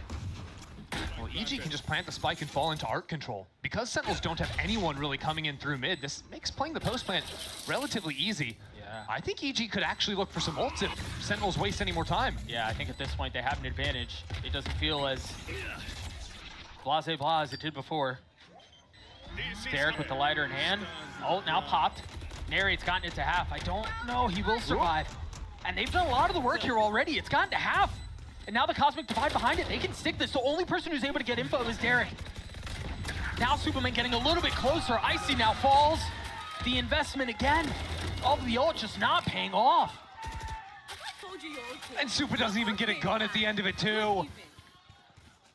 The ult from Bang was perfect. Yeah. Hey, that's really all you can say there. Sentinels countered off, EG trying to play off-site with the tail ult themselves. And yeah, they've got plenty of stall, but I think if EG wanted to play that round, they also needed to throw their Astral Wall into the mix. Or just cut down the sight lines when you've got the stingers, right? Yeah, or fight in front of the wall. I think the wall, I mean, it had already gotten to half too. They were very well set up. Evil Genius is back on a gun round. Evil Geniuses basically always playing this A-art split, scouting it out early on, but they haven't found anything. I think things EG need to actually challenge is they need to deal with this player that's jumps peeking down here. Right now it's Narrate, but previously it's been Zelsis. They need to put more pressure on A to maybe even pull this Tejo over so that they can get some kind of alert going down. Or you can just walk into a site and see if you want to fight. Brother, there's so much utility on A. You can barely see it. That's the thing, though. Because they see Zelsis A, that's actually big news for EG, because Zelsis has been B-site for the last 4 rounds in a row, I think. And now they're rotating back, but it's not Zelsis who's there. It's Zekin. No teleport setup for him to dodge away with right now, but as soon as some present goes in, you'd expect him to throw that back. Yeah, he's got to know that the heat is coming. There it is. There's the TP now set up. We're down to 35 seconds again, Doug. We still have Dimensional Drift to stall. Narrate can throw out the ultimate to stop them from getting onto the site. They're burning the candle at both ends. How long are we going to take, EG? There's the first bit of delay that you were mentioning. The Nightfall now through. Narrate staying alive. They have gotten a lot of control of the site, though. Nature's in a very good spot to play spoiler. Meanwhile, Ye's joining in on the fun. John not able to settle the shot. Sets 3 for the Duelist. And again, better late than never. Just in the nick of time, they managed to get the spike down. These round wins, though, it's always kind of Ye finding just 3 on the late entry. Yeah. And hey, if he can keep finding those, that's going to be great news for EG. But what happens when he can't? That is the question. I mean, he's been very good. He's been the only real thing to speak of for Evil Geniuses. And if he keeps hitting, then sure, he keeps hitting, and they're going to be able to play around it, but that's a large if. Well, I think the hope now for EG should be, well, maybe they can start cycling their ults together. Sure. Get some of these more exec looks working for themselves. This slow play, I mean, if Potter's going to call a timeout, you'd expect them to deal with how Sentinel's been playing so passively in a much different way. But now Ye's got Dimensional Drift, you've got the Astral Wall too, so that can really simplify the rounds and often just turn it into post-plant situations. Yeah, I can't imagine they make a change here on how they want to approach this, at least on the attacking side. Spike down B. That was nice. Seconds left. Let's go, boys. One run at a time, baby. You hear how quiet they are right now? You hear how quiet they are? Let's get this shit up. Oh, yeah, you've poked the bear. Unleashed the beast. Sentinels are going to fight for mid-space. Look at this. Doubled up in art, doubled up in street. Because it's been so many passive looks now trying to catch EG off guard.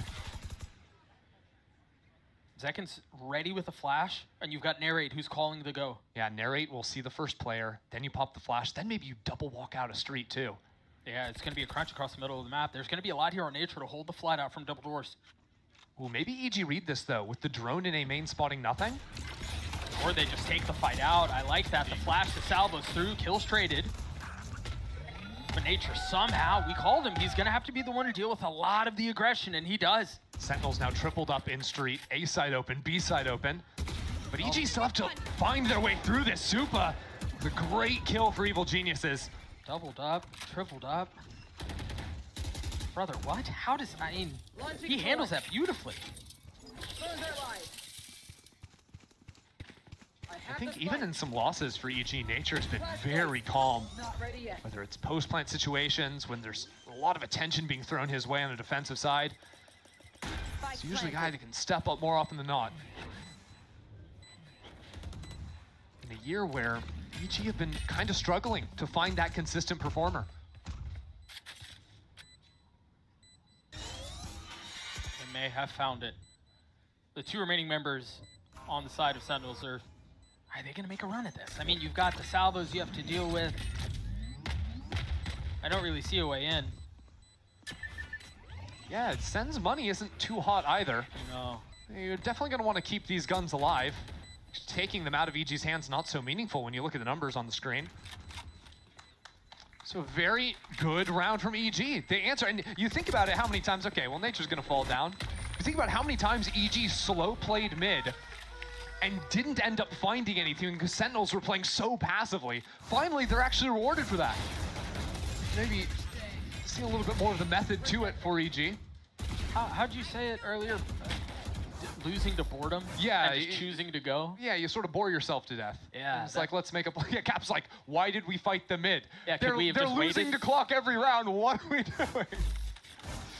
No, I don't mind the look from Sentinels, right? After so many rounds doing the same thing, mixing it up, especially when it's like on a trap play like that, you're not overplaying your hand. Although, you did notice, right, that drone goes into A main after 40 seconds, and Sentinels do overfight. It no longer was the trap play, and that's where EG's good anti-protocols were put in place. How'd Kubert get from up here to back in the room with Cap? I was casting with him at the beginning of the map. I don't really know. Do you think Kubert could be cheating? Because, like, if he's watching from up here, he can see, like, what EG are doing every round. And then he can go back into the back room and give Cap that information? That's got to be a problem, Doug. I think Kubert's much more concerned with being like a mental health, like a comfort help right now. Kaplan's clutching onto him as dearly as he can. Yeah, I mean, look, you pet the Kubert, and all of a sudden, a couple of round losses, you feel better if you're the coach. But I feel like you're discounting the brain behind Kubert. He's got a big head. Oh, okay, well, all right. That's a compliment. That's a compliment. Let's not make fun of To Kubert. be clear. See, now you've upset the crowd. There's a lot of gray matter in there. Look at what you've done. All right, what is the adjustment here? Zekken has his ult. Light armor and then a regen armor on Zelsis. But they're investing into this. Supa's not going to play in the corner again, right? No, surely not, right? Right. Okay. Well, This forces EG to accelerate into the site because Sentinels have a big flank working. Yay. Yay? Narrate. Clotheslines him. And Ye just didn't have his gun out. The knife was primed. Now Zels is ratting inside of the smoke, can't get the job done. Icy there to strike again. It's Oh my narrate. God! What in the world was that?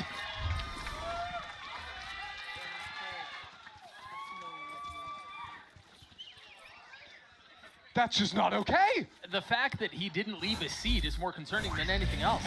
I mean, that response was cold. The first kill is silliness. Here, 2 kills and then, oh yeah, I see 2 bullets come at me through the smoke. Bye-bye, bye-bye. What was he doing with his hand there? One can only wonder. 7 and 5 for him. Another quick fight. Yeah, they're gonna try to continue to fight for this A main space, and EG have done a, oh, he's back behind the pillar again. This time it's only one guy running at him. Surely you don't die the 3rd time here, right? Might not even come into play. Zekin's playing a little bit more reserved than previous. Yeah, Interesting. But if Prius misses that kill, we're gonna have a problem. Can't call him out before it even happens. Give the man a chance. A lot of A main pressure here from the attack. There's no art lurk or anything like that. They drop the Cosmic Divide. Center up in front of the wall, though. It's just Hold on. a couple. John's the first to fall. Bang on the swing, gets his 1, but that's all it's gonna be. Left to fight with lighter weaponry, and he cannot convert. Nature gets the spike down. Superman's so far away from the fight, though. He's all the way back in their spawn. Yeah. He concerned about a mid lurk, I guess. This fight here is big. Oh, Nature turned at just the wrong time. And all of a sudden, what looked like an impossible way to work back into the site has become a gaping wound. Pulling them in. And Sentinels are pressing it. They're making it hurt. Superman is going to arrive over at the site, but it's going to be too little too late. Oh, they're all looking the wrong way, though. He's gotten it to half. Now they know where he is. Position betrayed. Time is short. The defuse comes through. Sentinels get to 7. Even when the round looks like it might be going EG's way, right? The anchors from Sentinels not finding so many kills. It doesn't matter. All the breaks just went Sen's way, whether it's that fight into Art where guys looking the wrong way, turns away, right when that swing comes in. Bang getting 1, pushing ahead of the ult. Man. And just solid in this post plant. Trying to spot out where that Astro is going to be coming in. It's a second timeout called from Potter again into the last round of the first half. Really think we need it for 1 round, huh? The money's not good. It's 4 light armors for EG, a couple 3 Bulldog or Guardians actually. And I think the bigger thing for me is no ults. No ults. So it's not like you've got like, okay, we've got a plan. We're gonna chain util, we're gonna chain ults, and we're gonna secure the 5th round and keep it competitive at halftime. Whereas Sentinels, they've got Steel Guard and they've got a Nightfall, so big, heavy-hitting retake ultimates. Usually what that means when you're attacking is you want to play slower rounds, you want to make it more disruptive. You don't want to go into a 5-on-5 retake, right? You want to try and whittle down the numbers earlier, but the way Sentinels have been playing so many rounds, if you play that style, then you're getting stalled out on your hit by those ultimates because Sentinels just aren't giving any opportunities for EG to have fair early fights. All right, reminiscent of the Tether ult combo from a couple of rounds ago. Exactly. Outside of A, you're absolutely right. I mean, even in that last round, Narrate hit a Tether that there was 1 more guy on site. Yeah. I think everyone in A is dying. Yeah. We'll see, because Sentinels might try to show a little bit more presence early on. Got maybe a Prowler working into this A main space, some salvos from John. All missiles away. What's the adjustment? Christy, this looks very similar to the other rounds on the other side of this timeout from the attack. Well, I like that EG are pushing past this util now, but they're doubled up in Art. Oh, this is such a great setup for Sentinels. High-low.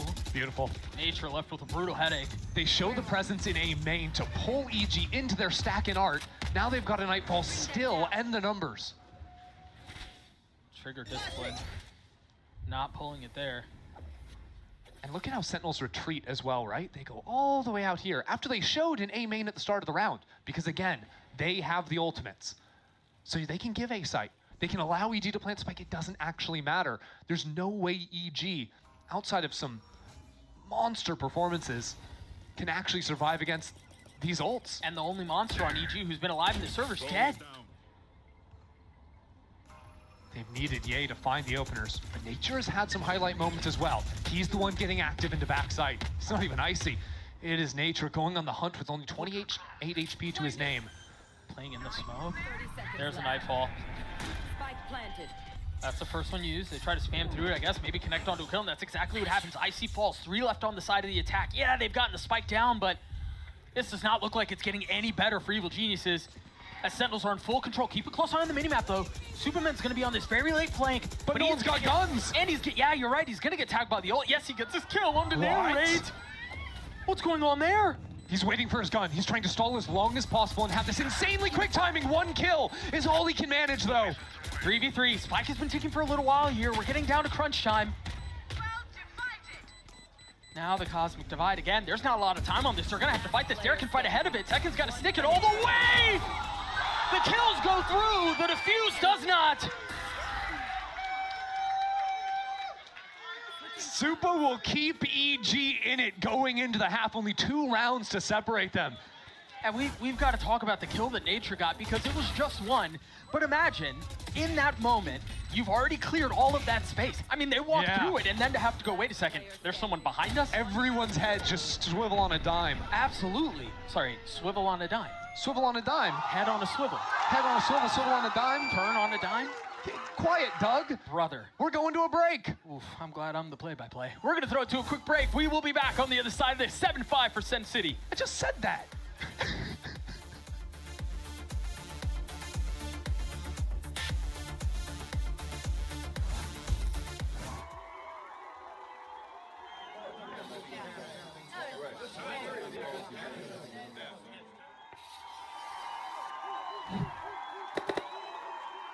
Red Bull gives you wings.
Let's talk about the state of Valorant right now.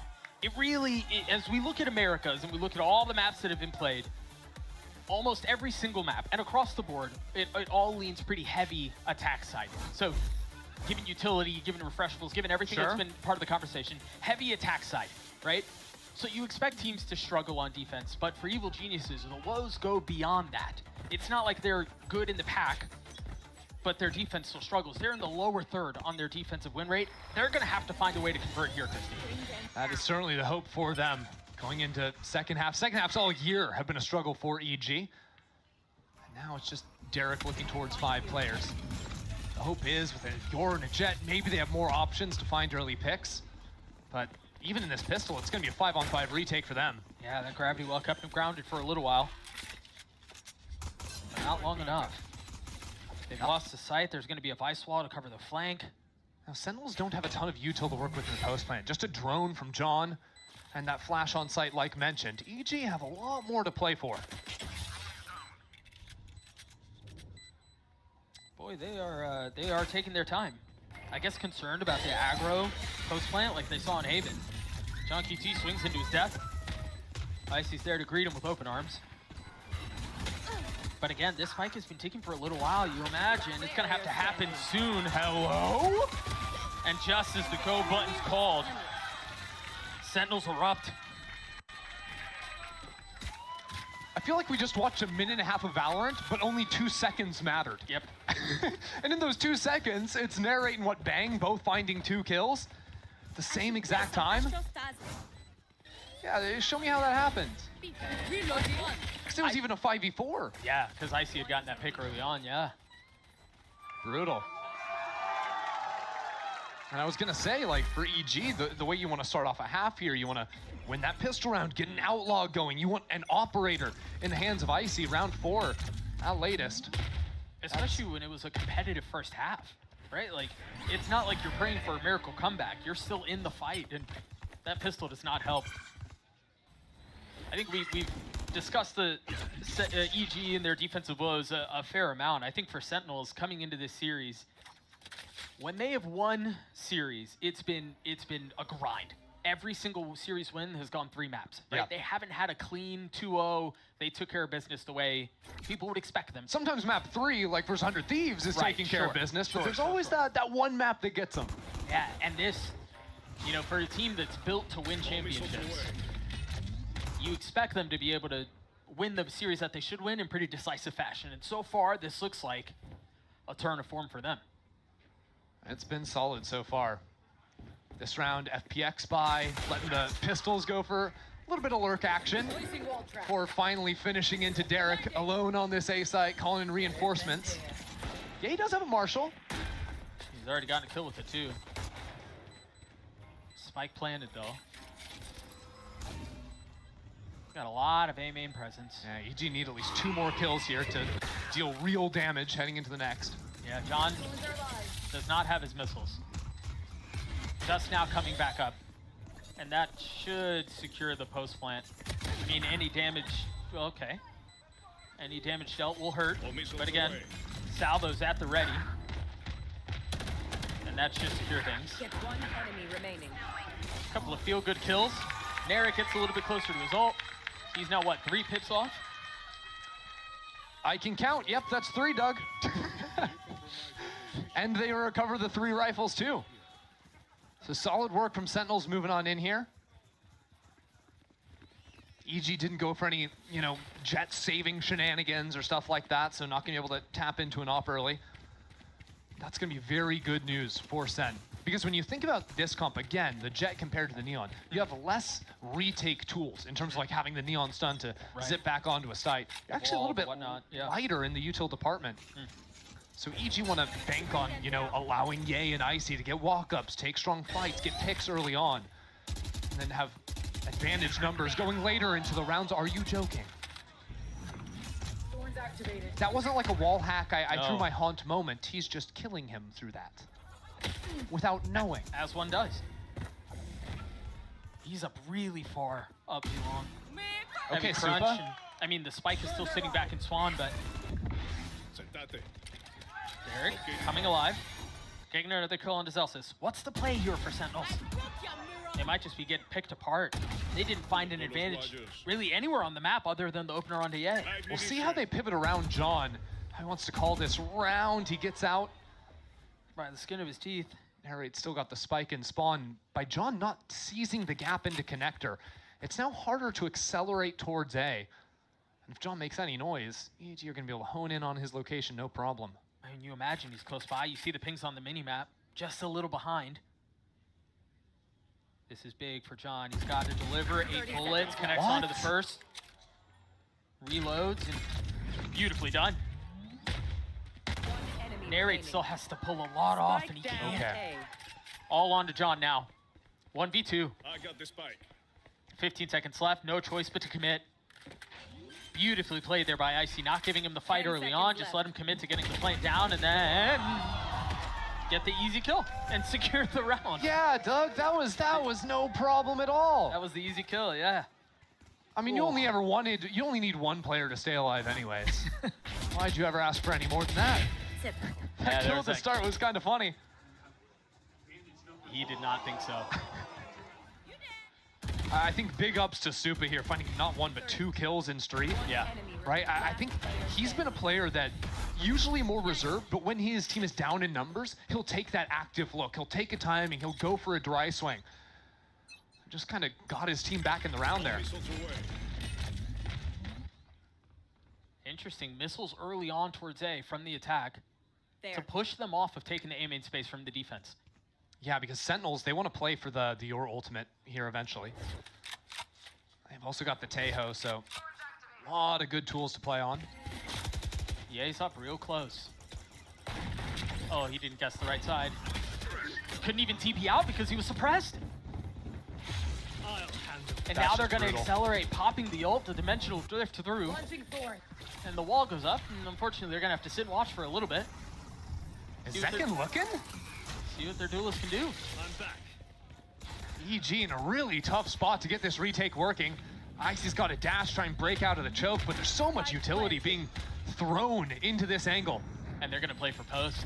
Look at him taking a big step back. Narrate has his ult, John has his ult. Of course, Narrate immediately invests his. Just to stall out the hit. And you still have the payload. I mean, you still got so much to play around here. Oh, there's just more? It's a slaughter. I mean, it's an absolute slaughter. Derek again is left in an unwinnable 1vx.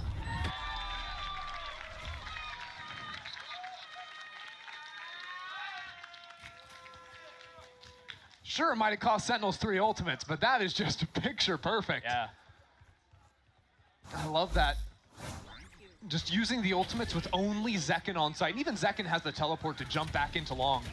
So even in the event that, you know, he's not killing every single person, like that would have been fine. Zekken gets nothing there, it's no problem because still just the amount of time bought by those 2 ultimates, still having 4 players down long, at that point, Supa's smokes are gone. It just wouldn't have even mattered. The plan was too good.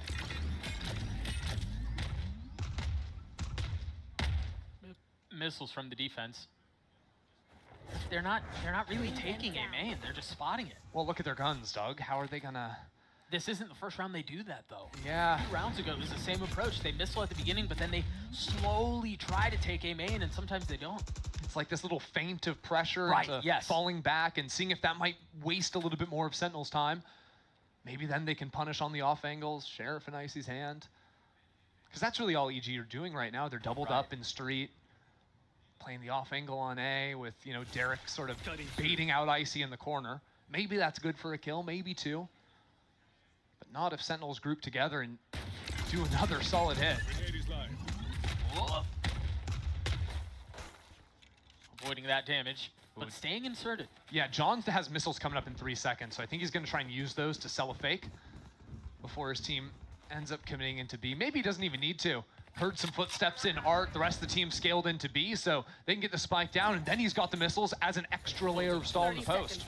Flash is out, Thorn's out, Stars down.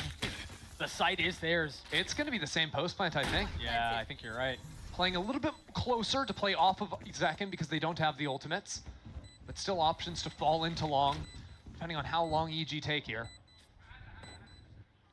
If you're Evil Geniuses and you do decide to go for this, I mean, you kind of want to play around chaos. You want to try to inject a little mess into the situation, but I don't think they have the tools to do that. I think they should try injecting hope before they work on the chaos part. Well, hope came at the hands of Ye, at least for a little bit. There's no way out. They're just playing for exits. Yeah, and even then, it's not going to make much of a dent in Sen's econ. No. There's still a little room for them to play out around as well. I mean, you're trying to get any advantage you can, but even those seem hard to come by. All right, Doug. Yeah. I'm going to work on the hope here. I'm going to work on the hope for EG. Yeah, they're down 5. Yeah, Sentinels only need to win 2 rounds. Right. That's what I've got. No, I'm kidding. EG have a few ultimates to play with here, and Icy finally got the operator. Genuinely, we're finally going to see a look where EG can play around, you know, these contact agents, right? The Jet in the chamber, or the Jet in the Yoru, rather. I wanted to maybe find an opener? Yeah, maybe.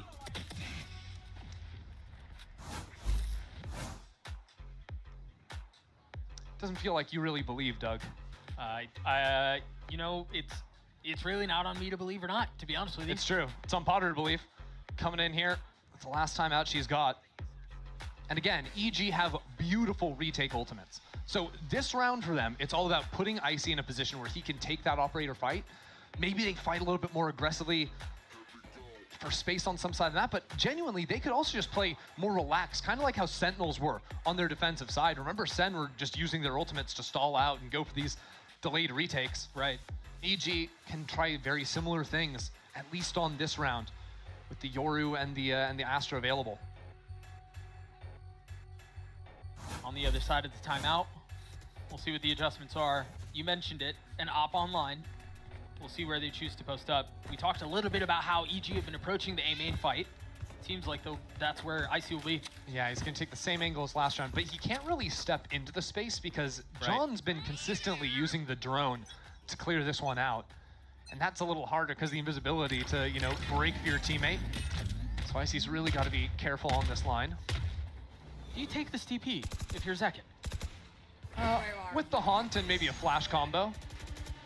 Or you fake it. You fake it with that same combo, yeah. Okay, so now there's a lot of a threat. There's a lot of fake pressure in A main right now from the attack. The thing is, EG now used that drone and it's not really gonna see anything. So great call from EG to spot that one out. But at what cost? Then you don't have the drone for a retake if you lose the side, or, you know, things like that. But with drone not seeing the operator here, that is a big win for Evil Geniuses. Now, the loss for EG is that we're not actually going into art from Sentinels. They're taking into con through street. And so much pressure now goes onto the sole anchor of this Vice, Nature, in what's about to become a 1v5. 8 and 14, all eyes on him. Has to deliver. It's going to have a little bit of util for the delay, and that's going to hurt. The Cosmic Divide not out. Again, he is on an island. They're going to have to push ahead of this. Rotations have come through, but there's really only one on the other side of the wall. Send him some help! Nicely done by Zek, and he was left on an island. Second Cosmic Divide now invested. Quartering the map. Once the call for the flood, the flash comes through. Narrate and Zekin holding the line.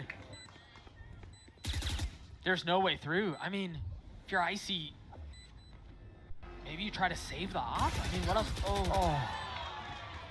That's the only shot he took this round. EG call a timeout, they bank everything on the op and playing the ults for retake. And yet the op doesn't find a kill because Sentinels call around that operator perfectly, right? They see the money, you know that that is gonna be picked up from the other side. So they bait out the art attention, then pivot back into B. Somehow, Nature is stuck on backside. This guy says hurt and he goes forward.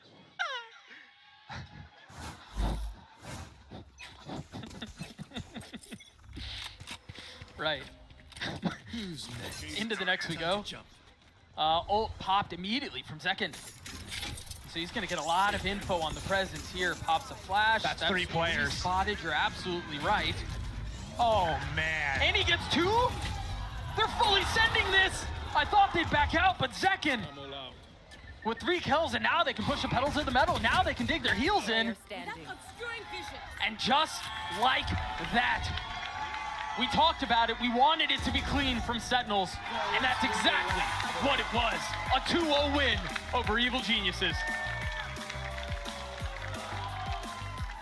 Kaplan, John, Zelsis, they all get their revenge. Look, Potter's not going to be taking care of them in VCT every single time anymore. Sentinels put themselves on the board, finally get that first win, and do it in a blistering fashion.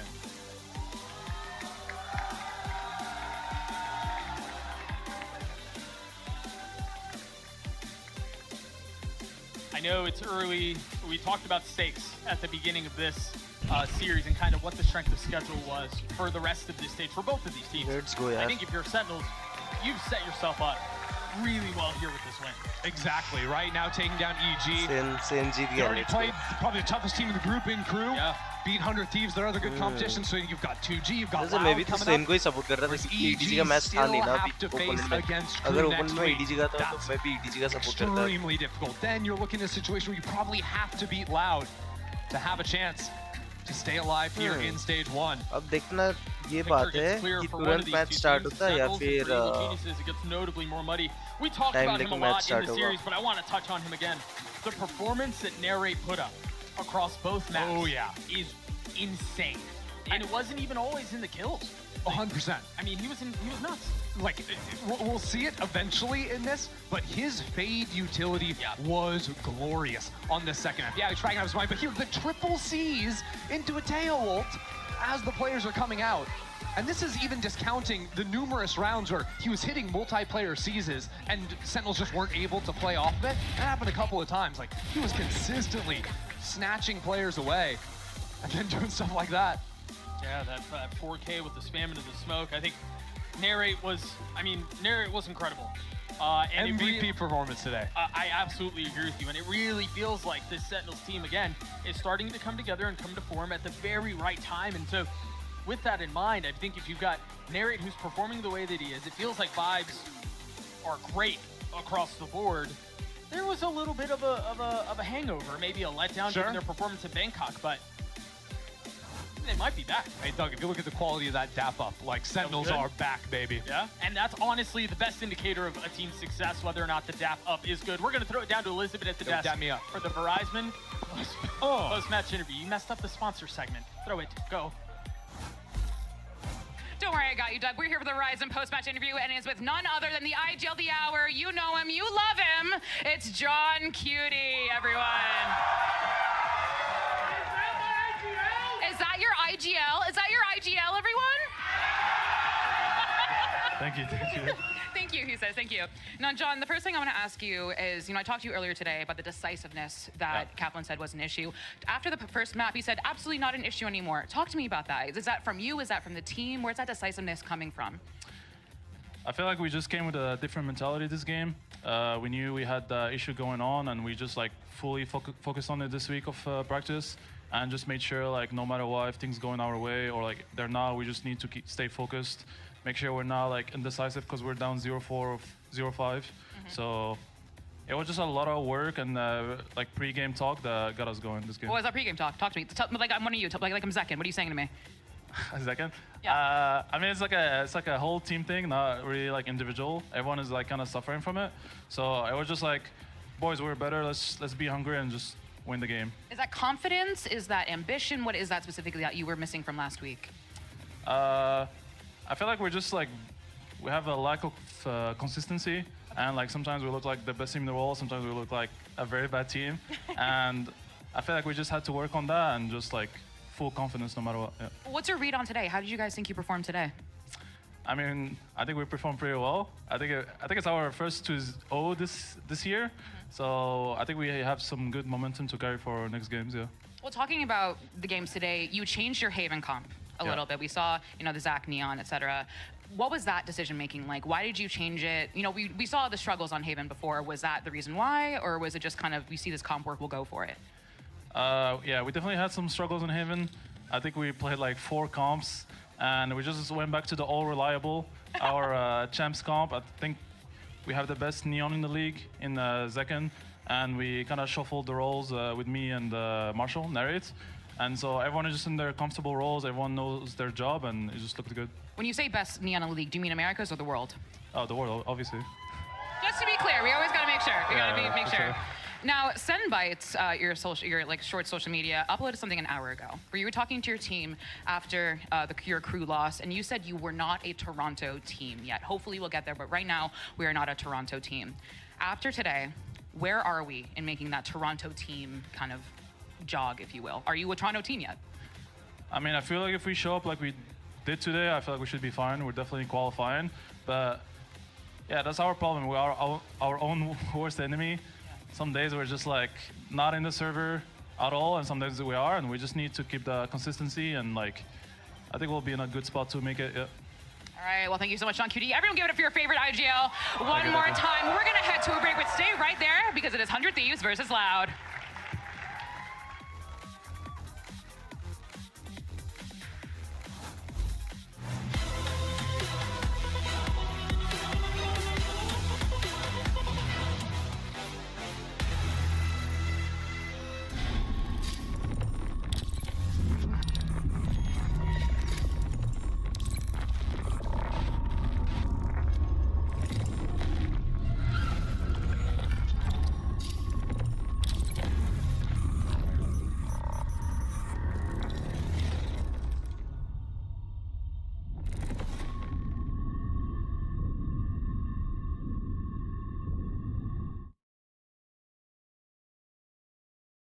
human body was built to move. Not trapped at a desk in one singular posture for 12 hours a day. It's time your chair evolved. This is Secret Lab Titan Evo. Ergonomically engineered for you, gamers, hybrid workers, artists, backing your every move.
Andrew Chives é um time muito bom, eu me inspiro muito no estilo de jogo dele. 0-2. Sees the weak position, lined up actually, lined up entirely, but it is that crossfire. No way! EU brings it to the 1v1. It will be a monstrous clutch, and indeed it is! Disgusting work by EU. Tem que dar um foco especial pro EU, que eu acho que ele é um dos melhores iniciadores até agora.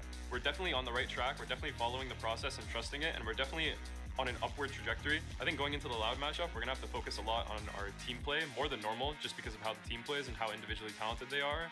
I think DG Zen is insane. He's very calm, composed, and confident in the way that he plays. This is just hell for Crew. If they can stave this off, the entry could be very good for them. They're taking headshots through the wall, taking more shots from DG, and it's just making it impossible. A gente tá vindo de 0-2 agora, então se a gente ganhar essa partida contra o Andy Chives, que é um dos melhores times do campeonato, com certeza vai dar um step up na nossa confiança. The path that we're currently on is the right path, so winning our Week 3 game would give us the confidence we need to continue moving forward.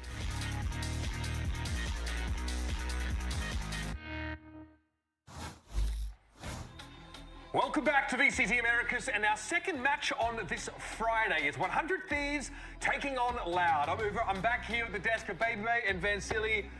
I mean, pretty clear to see that these two teams share a lot of respect for each other. DPI's looking dangerous, but they really are focused on EU. Yeah, especially when you look at 100 Thieves that are in this upward trajectory, but Loud is down. There's still so much respect given to them because they know, like, night and day, Loud could turn up. You have these moments where you don't put Loud into account. When we look at those rankings, Loud was like on the outside of the 10th or something like that, and then boom, they come in with upset wins. So it is definitely doable, so you have to respect it. I love the respect, like the Loud players are talking about, like 100 Thieves as a whole, like how like we love the way that they play the game. It's that aggressive play style that we like to see. Suit into them. Yeah, right. That's what we like to see DG do. So it's gonna be like just head to head in this series. Like who's gonna ram each other harder? You know? Don't punch yourself too hard, man. You gotta hurry your hands. So following like a very promising kickoff, right? We like what we saw from Loud there. They stumbled really hard in stage 1, and our friends actually on the Brazilian broadcast asked Loud's former coach Frod for his take on the source of their troubles.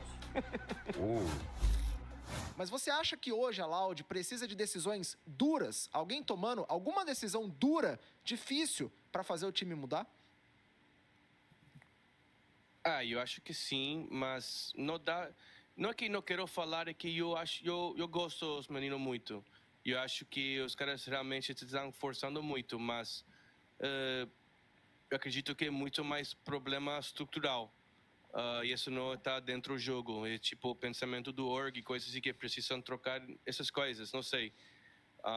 Mas falando na moral, os caras me tiraram no lixo e eu não vou dar ajuda para os caras, sabe?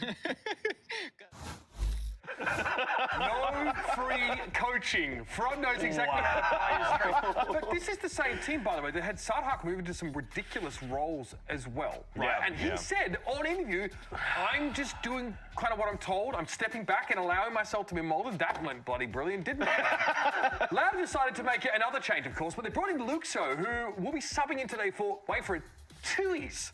He's coming for 2 years in this roster. Yeah, so this is going to be a tough one for sure because Dewey's, I feel, is put in his position as a Sentinel where, you know, he had no choice.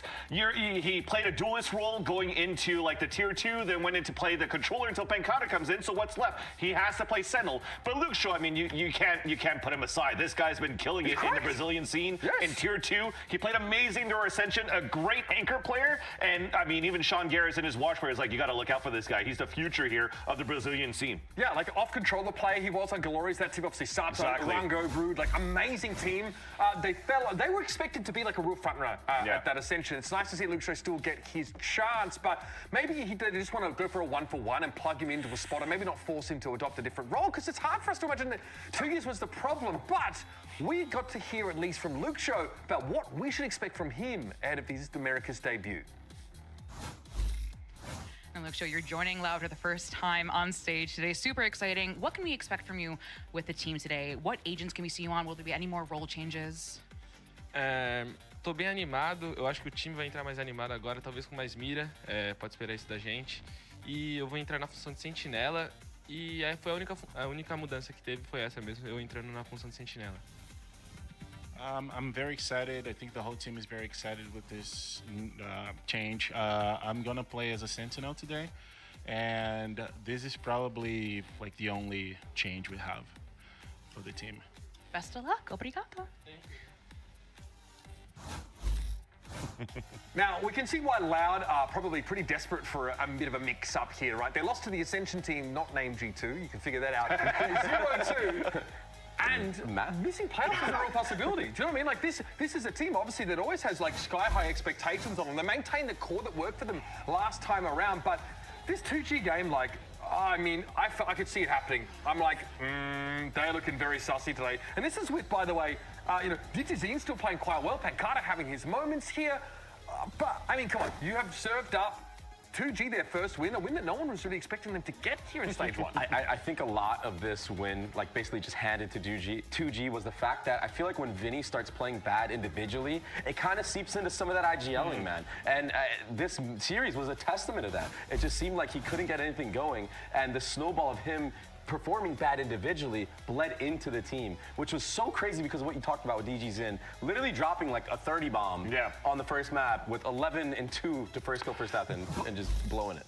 It also stems into a different type of look at Loud when they got into the second map after losing the first map right here against 2G. Yes, maybe you lost here a little bit of IGLing from Vinny and maybe crushes through, but even if Digizine is owning it so far, what they're not able to convert through in the second map is I feel that all of Loud were trying to do like these individual hero plays. Remember this map on Pearl? Kalenzin's tapping on the spike like 14 million times when there's like 15 seconds left on the clock. Give me a chance here for 2G to come back and flood back when he has no choice but to plant. We're missing a little bit of that communication and that synergy that we know Loud could bring. I mean, it is still criminal that Digizine gets 16 first kills against 2G, and they still aren't able to convert off this. We kind of hinted that about Sentinels earlier in the show, right? Pretty egregious. If you go up a player from a pick early in the round and you are losing more rounds than you win when you're ahead in a player early, like, what is it that causes this to happen? Because you can't ask so much more from your duelists. Who then are we looking at here saying there's a problem? Is it the calling? Because that's not getting fixed today, in theory. I mean, Luxio's coming in for 2 years, one of the most dependable players of this team. I was going to say, I think 2E's is just a scapegoat, and I don't like the fact that Loud are hitting the panic button. I do think, though, it is a good opportunity in that little pre-game interview that Liz did, saying, okay, maybe this player can bring a fire to this team. Maybe he can be the difference maker to make sure when they're up in these man advantages that they can actually convert. And, you know, hopefully DG Zin's mental is in check because, brother, if I dropped 32 kills in my game and I was doing all this work and we lost like that, bro, I don't know if I can recover. There has been like some sort of hope if you look back at the start of Vinny when it was IGLing for Loud against Sentinels on Pearl, for example. I thought he actually called some really good attack side here on Pearl. But overall, again, if it's going to fall down, I don't think it's just necessarily on him. They really need to work as a unit. They're going through a lot of roster changes, communication, structural issues maybe that Fraud's mentioning so far. That's a lot of pressure for a brand new IGL rookie coming in to call out for our team. So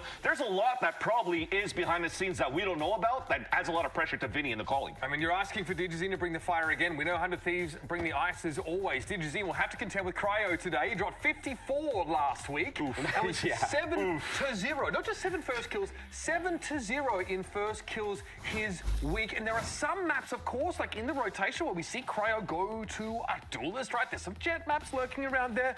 But in general, right, the chamber play on Fracture, that's a unique part of 100 Thieves. Not many other teams are going for this style. The Sage on Split there as well. This guy's dangerous. Just complete Thanos in the server. Like, it just wasn't even close. Like, EG had no chance, and I know, like, we just saw EG get smacked up, but no one from SEN was doing what Cryo was doing. It was like a one-man army over here.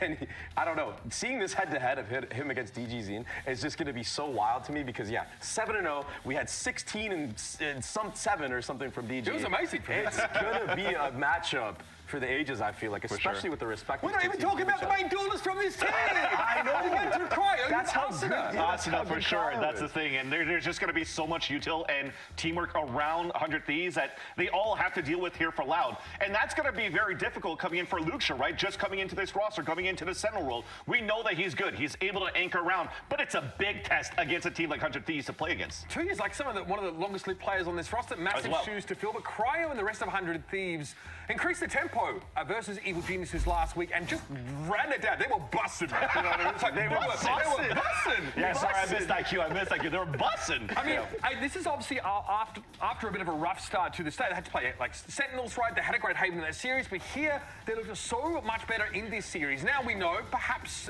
Evil Geniuses are being, I don't know, hammered by a lot of great teams here, but still they look so much better, so much more confident as a unit.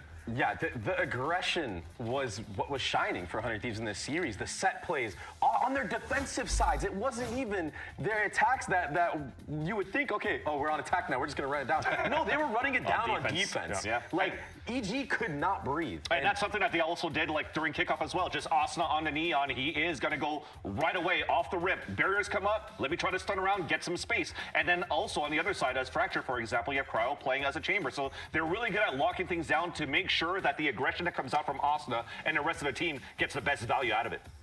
That's the biggest thing is Asuna just has a gravity towards him. Wherever he's going, he draws so much attention. That cry, literal aura. Oh yeah, great. Wait, it's right here.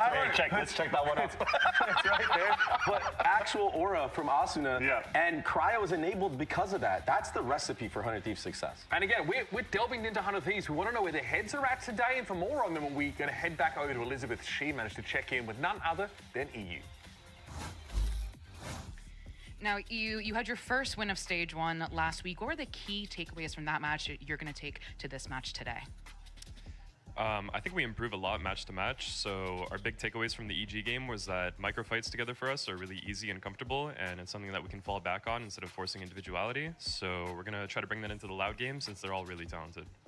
Best of luck today. Now, we know these guys are kind of cooking, but 100 Thieves, they released some of their comms from the Evil Geniuses match, and take a listen here to what EU sets up and what he has to say. This is kind of wild. Come here. Opping left side short. Opping left side short. Dash away. Nothing else A. Nothing else A. He left the A line. Waylay left the A line. You guys still want to see it? Walk C though. Walk C though. I'm gonna start walking C. Mid trap.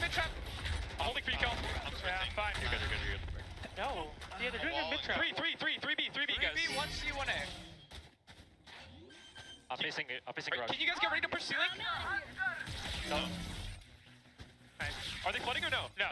Yo, Deathcom people, calm everything. Okay. We're gonna fight spawn with Dan ulti, okay? Yes, I'm gonna ult for you guys. Are they there? Get ready to roll. Not yet. Bonnie roll C like into B, Matt, okay? Do it now. Do it now. Yeah, there. Nice. Yep. Matt, time. A upper, guys. I'm gonna run around for you, Matt. Yeah. I'm just gonna stay here, hold spawn. Yeah, I have spawn. yeah, we're perfect. Just take blitz. Yeah.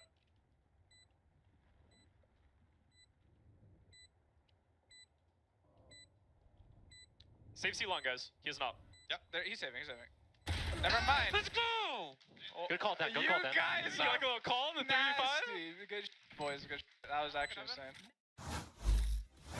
What is EU calling to him? He said, dead players calm everything. What is he saying? That's the most important thing in that whole piece is, yeah, EU knew he wanted to set up that Sova ultimate play, but in their communication structure, the players that are dead are the ones that need to step up and actually call when the timing, the timing of it, to when to pounce, right? Yeah. And that's what he was calling for in that moment. What do they see that he doesn't? They're expecting other players? Yes, so they're on the POV of, assumably Cryo, hearing the footsteps and whatnot, and just jumping the gun for EU to pop that Sova ultimate all the way in the back. But big heads up play from EU to communicate that in the first place and set those whole steps in motion. Exactly, because it's a 3 versus 5. He's in the window. He hears this information. They know what was happening towards the A side. It's weak towards C. As he calls to pivot around, then you know you're going to play around that undercut here from Cryo, that he's going to throw that debuff. And you need those players that are dead. The timing that you have on Dan to be, or EU, sorry, to be able to pull out the Hunter's Fury, and the other one to combine with that. It came into a double kill instantly off that beam, and then you're able to push as a team right after. I think this is just good comms, but does it mean that it might get too convoluted in terms of the conversation if it gets very hectic against a team like Loud, who also loves to play very aggressive and chaotic? I mean, it is definitely elaborate, right? But it's kind of crazy that they were able to put such a thing together on a dime. Like, it is thick comms, but they're working out beautifully.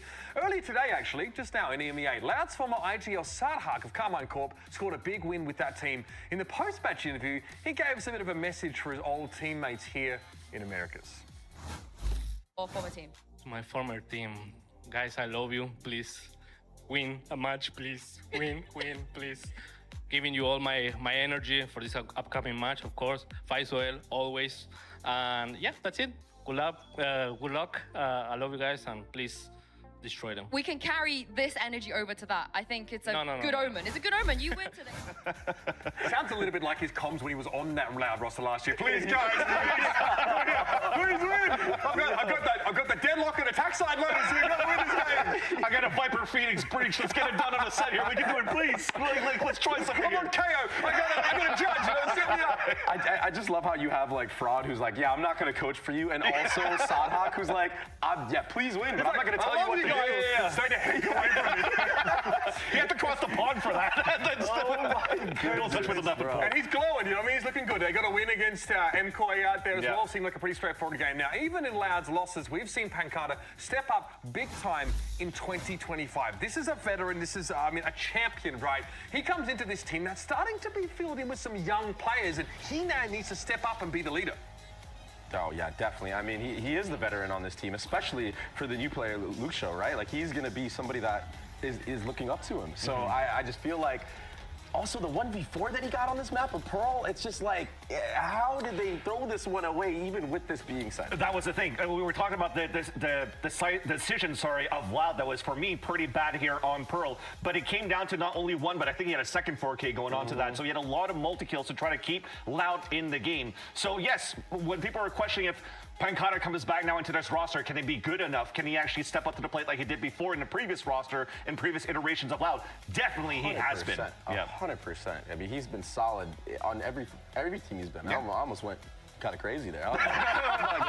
And me and Pancada go way back. Me and Pancada go way back. I'm passionate. I'm a big Pancada stan. I'm kind of reeling, though, seeing 2 years get taken out of this team. Let's have a look at our predictions here, of course, as we sort of discuss this one, because for me, never really felt like the issue. No. Maybe something internal, maybe they just want to give Luke Show a go, but this is an important game. Yeah. You have to win this game, otherwise you just forget about playoffs. Why are you taking a risk now? That's what I was saying. You're taking away 2Es, who knows the game plan, who knows what he has to do as a Sentinel. You're bringing in somebody like Luke Show, who, yes, is also a very good Sentinel player, but you're almost taking away good firepower to bring in with good firepower that doesn't have really the playbook around Renault. We have to know how much practice has been put in. Maybe it's been less than a couple of days. He has to show up here. And the thing is, though, with this move that Loud just did, I feel like it's a look to what they're going to be doing in the future seasons, right? In the future stages, right? Because if they're subbing in somebody now in the middle of stage one when it's elimination on the line, like you said, they're thinking way ahead. Split 2. Or at least you would think. Right, I mean, but then we've got question marks about, like, is the IGL calling, is this enough? You said it's probably not where you would like it to be in general, so that's a big question about us. We're looking at the mid-round stuff here. We're looking to see them bring that aggression and also temper it with some great calling. But now, folks, it's about time to bring out our teams. For 100 Thieves are on the uptrend. That's right, they're still looking at playoffs, and Loud need to salvage their stage. Let's bring them out. Dude, at this point, as you were mentioning before, guys, this is a please, almost like a Sadak. You have to win Loud at this point. If they lose this match over here, this is an 0-3 going into Split 1. And their chances to try to make it into playoffs is even worse. Because the other teams that are like kind of joining them at the bottom, you have EG, which they have to play in week 5, but you also have 2G that they lost against. And it's such a rough opening game as well for the rookie. I mean, you're going against a 100 Thieves team who looks so dialed in their last match, full momentum going their way. And when they have confidence, I mean, remember the Shanghai run that this team had, and yeah, you don't have Bang anymore, you have Xander, but still, they're still so solid. And this meta, I feel like they can really take advantage of it. You see a little bit of trash talk there, maybe exchange between Vinny and Boostio there in the middle of the stage. Yeah, well, looking at you, Kelvin, don't worry, camera's on you as usual, mate. No dramas. Yeah, kind of funny. Very Zoomer kind of hairstyle. You know I love it. I can't pull that off. You guys definitely can't pull that off. What do you mean? You don't have enough hair. That's crazy. I'm tired of getting slammed for my haircut when we should be talking about this banger of a matchup we're about to get, because we're about to see 2 aggressive teams go face to face. And I don't know. I think a lot of this is going to be who can get the ball rolling first. Dude, actually, you bring up a great point. Aggression for one team of 100 Thieves versus the other. I'm looking down the line of this 100 Thieves roster. EU could definitely play aggressive. Asna as well. And then you have Cryo. Like, all of these guys are going to be shooter from A to Z, but I don't know if we're going to see the same thing coming out from Loud. They tried it last week when, you know, Kawadzine is pushing through smokes with everybody else, but they weren't getting those perfect trades across the board. So that might be one of those win conditions that 100 Thieves could take advantage of, because they're not going to be as coordinated on Loud's side to push and fight. Here is our map set now. Haven Icebox actually selected here. That's an interesting one. In theory by Loud, and then split to round out the series. So both these teams actually banned Icebox in their previous or in their first matches of this stage, but it looks like they're both ready to show it. Yeah, I mean, Loud is prestigious on this Icebox map. I mean, keep in mind, completely different roster. Yeah, exactly. but still, but the history that this team has.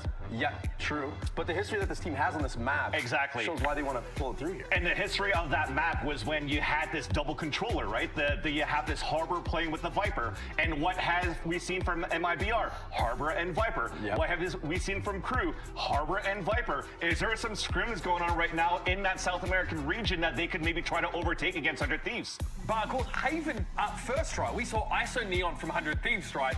We talked up Cryo a fair bit now. Of course, that double Neon look. We know DGZ likes to play some Neon too, so we might see both these teams try and kick up the pace. But in the past, Loud have played a really pretty stock standard composition on Haven, right? They've had the Jet, they've had the Sova, very reasonable looks here. I'm curious to see if there's going to be any variation from that to set Digizine up. But here's your 100 piece composition. Yeah, it's Neon ISO for Haven. Yeah, nothing new there. I mean, like you said, Cryo was just so enabled because of all the attention that Asuna was dragging when he was just going for these set Neon plays. And their defensive aggression, even on Haven, I mean, I gotta recall the back-to-back-to-back down the C-long rushes. And look at this right here. DG is on the Neon. He was playing Jet on this map mainly, like we were talking about. This thing's really info light, right? No scan initiators, so they do have the Teo breach look here, and Digizine is starting to play a little bit more Neon on these maps here, but it's going to be curious to see how they put this very elaborate composition together. That seems backwards, but I'm doing this anyway. I'm going to throw to Brett a sideshow for the cast. It's the big 2025, boys. Take it away. Yeah, something happened with the timelines, I think, about 5 years back, and somehow we've ended up here, man. I don't know. Don't ask me. Don't ask me at all. Time's a flat circle. Yeah, or like a rotating circle, or a snake eating itself, or something. It could be anything you want, actually. But for this one, it's 100 Thieves Loud, and it's a matchup that is a must-win for Loud. As the desk has already been mentioning, you know, essentially it's all on the line at this point. Now, it feels early days in Stage 1 to be saying that. Yeah, you shouldn't be in that kind of spot, should you? You really shouldn't be, but Loud are sitting at the bottom of the standings, and they need a win, and they need it here and now. What a catastrophic blow losing to 2G was as well. This is a Brazilian organization, Loud, that used to be untouchable in their region. There was nobody else in Brazil that was even close, but at that point we're talking about completely different roster, a legacy that is, at this point, I mean, especially with 2Es now being shifted out of the lineup, seems further and further away. Let's see how we're going to get started here. Head-to-head matchup, Neon v Neon, Xander primed, ready.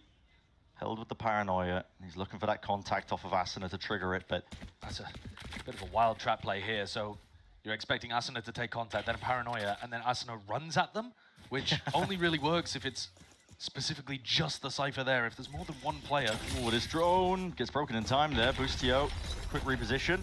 Scuttles his way into the back of the site. He's got Cryo for a bit of backup as well. This is a cautious tale being woven by Loud, but it's them that are opening themselves up. Take a look at Luke Show. Here we go, round one. He's managed to find a really nice timing into B. The 4v5, get the plan down as well. Digizine, watchful eye onto a couple of the extremities. He's worried about being backstabbed into the process, but a flash play and forward to try and take these fights together here and now. That is a call being made out by Loud.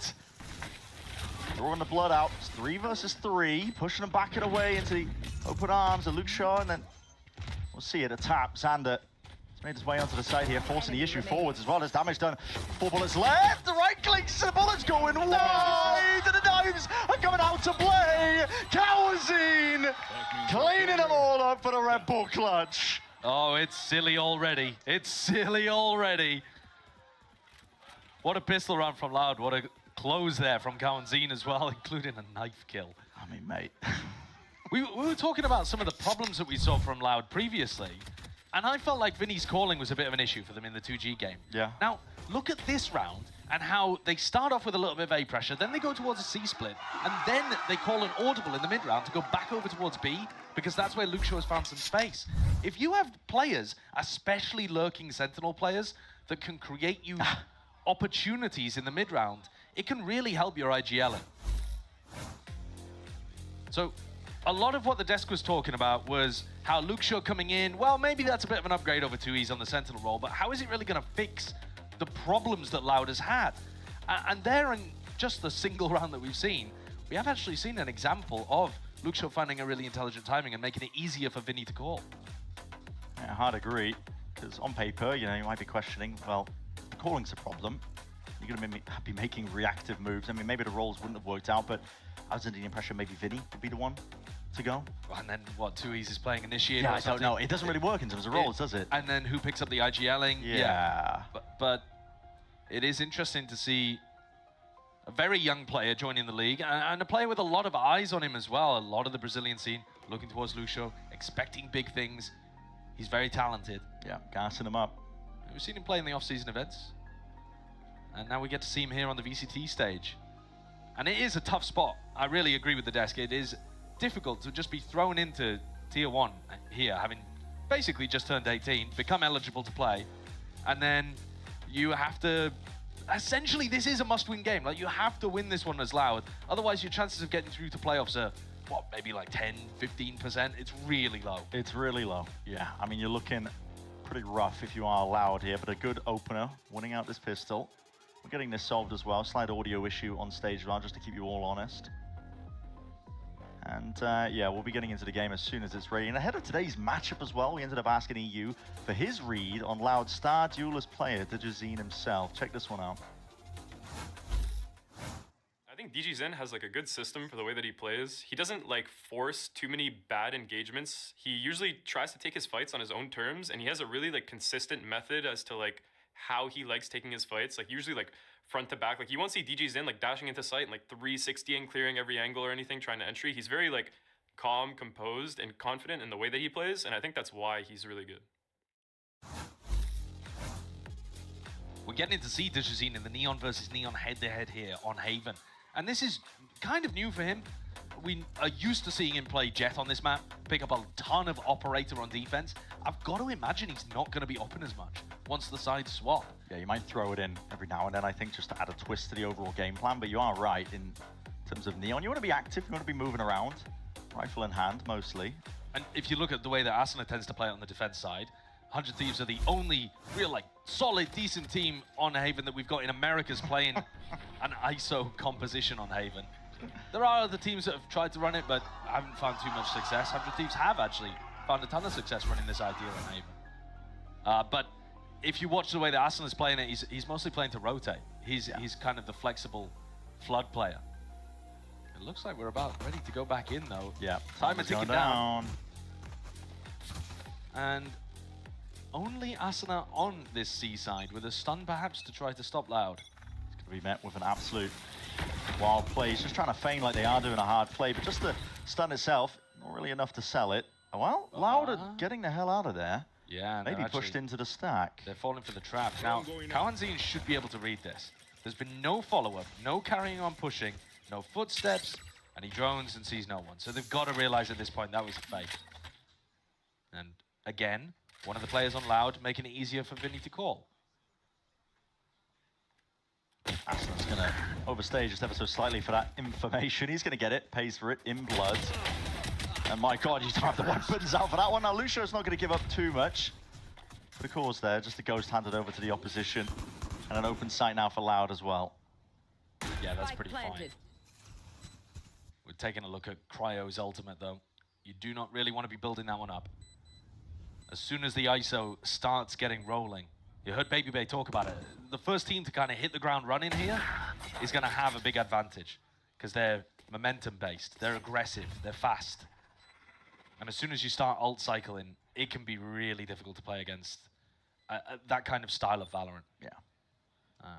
Doesn't really look like Cryo is going to be able to get too much more than a single ult point for his death. And they're going to be going down as well. Now, the weapons exchanged hands earlier, so all three of them purchased in. Cryo will look to do some damage. I mean, if he can get another, this is a huge spot to do so. He went absolutely bonkers in their previous game. And he gets removed. He's got the one. Oh, he nearly got another. Okay, so bit of damage to the economy. And also making some good progress towards his ultimate. He's only 2 away. That's not bad. Yeah, and he's 2 and 2. What kind of strategy has Loud got cooked up here, then? This is our first time seeing them run this composition. Expecting them to have some ideas where they run a set strat off the rip. Very empty Garage and B here, bro. Yeah, it is. I mean, everyone from 100 Thieves is grouped up. Looking for a fast play over towards A lobby, and there it is. You see the cage. Send out a bit of suppression, a bit of damage as well. Luke Shaw is barely alive, just scrambling back over towards C now. This is it. All eyes set towards that objective and sight. Loud moving forwards.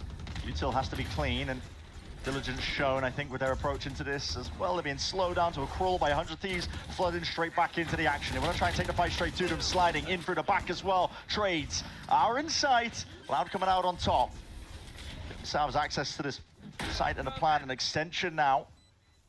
And for out, 4v3 for 100 Thieves to be playing into this retake. It's a tough one. Pancada, a little bit isolated from the rest of the Loud players in this post plant.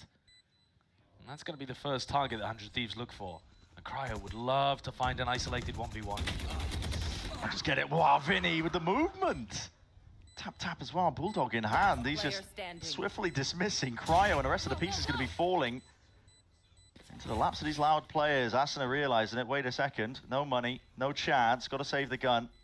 And this is 3 in a row for Loud now, early on. And Asuna might not even get to keep that gun as well. He's got to hear this one, surely. Tip-tap of the footsteps. Round to the side. We'll stay alive. But that's a massive round to get on the board for Loud. They contacted all the way up. This was actually a bonus round setup. They put down the smokes as if they're just going through C. So they smoke off Garage, which allows them to walk up Garage. Because Boostio's got the cam that spots through from the C site through this Garage connector. But he can't see anything because of the smoke in his way. So a really nice bonus round idea that specifically works off. Again, you can see the same camera being placed here again on the C site. This one just got smoked off completely and allowed the whole of Loud to walk up through Garage. A massive hole in what 100 Thieves were going for there. Luxo is almost playing completely separated to the rest of the team, by the way. In every one of these rounds, he's kind of working the opposite side of the map.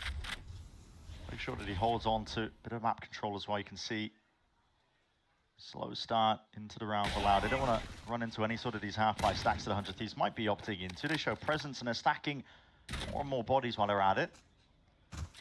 There is danger here. Loud opt to go into it. Util isn't quite clean enough, especially tucked up close to the corner. It's an off angle to be held, but okay, Luke Shaw got it anticipated. The rest of his team flooding straight back in to assist, and the feed filled up entirely. This is Loud in complete control so far in this series. 100 Thieves without any options. Now the next round are going to just be able to get the money together for another buy going for them, but at this point, need to start looking at some changes. Yeah, what do they go for? When we heard from EU earlier today, he spoke to Elizabeth and he was saying, we feel like our micro fighting is our real biggest strength. That's what we learned from the game against EG. They haven't honestly had a team fight this entire game, apart from, you could argue, this one, where they have massively inferior weaponry. So I could see 100 Thieves going for something aggressive here, really trying to force the fight before Loud can find the weak side of their defense. Yeah. The timer paused, one of two options. I'm hoping it's just a tech timeout, though. 100 Thieves taking it. It would be a very early time for a tactical timeout, though. It would be very early for that. Loud have got one away from the breach ultimate here. All right, just a tiny little delay, but who knows what. All right, good though. One away from a breach ultimate. But you're expecting 100 Thieves, or at least I am, to be trying to control the tempo in this round. And again, heavy pushback of it Orte lobby. They're looking for Luxo. They're trying to find him on this classic Cypher default over towards A short. So close. Boostio was playing this in a prior round as well. That trip's going to be broken. Stunned up close to the corner. Not sure if he's spotted whatsoever. Still, it's a lot of util being used to try and clear him. Out! And there it is. Thorn in the side removed. This site open for the taking once more. And 100 Thieves. Hello, what are they doing? Scattered to the winds on the minimap. They're just saving. Yeah, I mean, it's round over. If Boostio and Xander both fall like that, the round is chalked. And I think here you're starting to see a little bit, well, first of all of the 100 Thieves players being isolated. Again, EU said, we like doing our micro fights. We don't want to opt into individual kind of duels against a team that's so individually talented. They put that respect on Loud, as you should. But here, Boostio just gets nuked by utility, and Xander's trying to flood in to help him, but they don't control backside. Boostio's in a tucked, aggressive position and not pulling really any attention apart from Kawanzi. So, it's not working here for 100 Thieves. No, the hunt for the guns begins. Two players grouped up, both of them spotted. We'll see if 100 Thieves can keep their hands tethered and attached to most of it. Bullets through the wall. Only keeping the one. Look at this though, Boostio's just stuffed in a corner, and Xander, as he comes through, has already lost the whole of backside. I mean, look at this from Xander's PO. Oh, well, he gets flashed as well. But even if he hadn't been flashed, Dijazine is on the angle before Xander is. Did they contact up C long there? They contacted up C long, the same as round 3, where they contacted all the way through Garage. So the game plan here for Loud is contact right up to Boostio's Cypher util, and then explode. And I think that this is really abusing the fact that 100 Thieves are running the Neon instead of the Yoru. Because if you run the Yoru ISO composition, then you can have a teleport ready to help Boostio and Xander immediately. Absolutely. And if you're doing those kind of fast C hits, you are going to be hitting into 3 players. But Asuna can't possibly get over there in that kind of time. Yeah. Loud coming out with a great game plan here to get 5 on the board, and probably 6, because they're on an anti-eco. 100 Thieves need an adjustment. I think now is the right time for this TAC timeout. I think Ziggs has got to realize that they're doing this contacty kind of play. They need to be either, Boostio needs to be jump spotting, they need to be trying to take a deep cam down C long maybe, they need to be possibly fighting it with an operator. There are multiple ways to try to counter a team that's playing this contacty against you, but they've got to pull out some kind of adaptation. All good options. Luxio, now the youngest player in VCT Americas, born March 7, 2007. That'll make most people feel old. Probably not our audience though. But it makes me feel old. So turned 18 less than a month ago. Yeah. And then was kind of swapped from the reserve roster to the active roster very recently, and had a lot of the community wondering, well, what's he going to be doing then? Who's he coming in for? But it was just a 1-for-1 swap with 2Es. A slow start again for Loud. Again, they're up against the weaker weaponry. They don't want to give away anything too easily. No mistakes. Overall game plan, though, I have to say, is astoundingly good considering what I was really expecting from Loud. I think we both agree, Josh, highlighting the calling a bit of an issue for Loud, but they've really dismantled these opening game plans by 100 Thieves. Any ideas that they've had? We know Ziggs likes to call them up. Pistol round ideas, bonus conversion ideas. But it's all been navigated quite nicely. It almost feels a bit too easy. Yeah. For Loud here. Just a bit of spam into the smoke. They know what's coming. Kills are going to be found. Jazine's going to be hearing it. Cryo jumping around, hopping around. Min-max it, why not? Pancada, you're the last one to get your ult on the team. Go on, have a go. Spike planted. Cryo's had this ultimate, by the way, for the last, I don't know, 3 rounds, something like that. Are they going to actually try to send it? This is so tough to get anything done. Yeah. You've got 2 sheriffs and a Vandal in a 3v4 retake. They're going to try. Down, Boosty, what a shot! Series of them, snapping back their heads, decapitating these players. This is suddenly much more winnable. Salvos. And they know the direction it came in. Cryo, good time to let loose with the ult. He's caught it, tail ult, unleashed in time. So fighter needs to be one out, but surely, hold on, time is ticking away, and Xander just about gets onto it. Yeah, still got a couple of seconds left here, I think, in the tank. Yeah. What a call to make for 100 Thieves. I have no idea how Boostio got those 2 kills. I mean, he just jumps out heaven with the ISO wall, and I think he hit a 180 flick on the player in hell. Nuts. Absolutely nuts. Let's see how we got into this spot here. There's one. There's the other. Pancada just throwing out some util to try and delay them. Expecting most player to come from the link area. That's what you need from Boostio. That cryo ult that you were saying, well, okay, it's good in that scenario. Checkmate. It is. 100 Thieves get on the board. Managed to evade the goose egg. Is that danger too much? Aggro Cam, really fast play. Completely changing the tempo. Look, he's so far forwards. This guy does not care. Welcome to the big stage. Hunter's Fury, reactionary EU. Hold on. 80 damage and a kill already claimed. This one, much more winnable once more for 100 Thieves. They've stemmed the bleeding, but they have to deal with Digizine. Lurking his way, wriggling into the 4 positions. He's heard all the sound cues. Ready and waiting with a rifle in hand. Asuna going to be dropped. And how do you play this if you're EU and Cryo? I mean, you just never expect the Neon to be lurking B like that. And now they're worried about this player behind them. How do you focus forwards? Forwards with the wall. Forced out of Rolling Thunder with the tap, but going to be stunned up, caught in towards the back. Shield won't save you there. Last player, not too sure. Digizine's left guessing as to where EU could be played, but it matters not. 6-1 here for Loud. An abundance of ults they're building up. It's one of the key and core win conditions, I suppose, of their composition as well, once they get that ball rolling. A great adaptation again, though, from Loud. This was the first round that they'd lost, round 6, and they immediately swap up the tempo. So instead of contacting through, they actually go for a fast play through Garage. They catch Boostio in a position where he's just put the cam down, and then take a bit of a brawl. And Luxio gets 2. Coming back in to ping pong off his entry player. Very nice. They've broken the eco again of 100 Thieves. Barely had guns.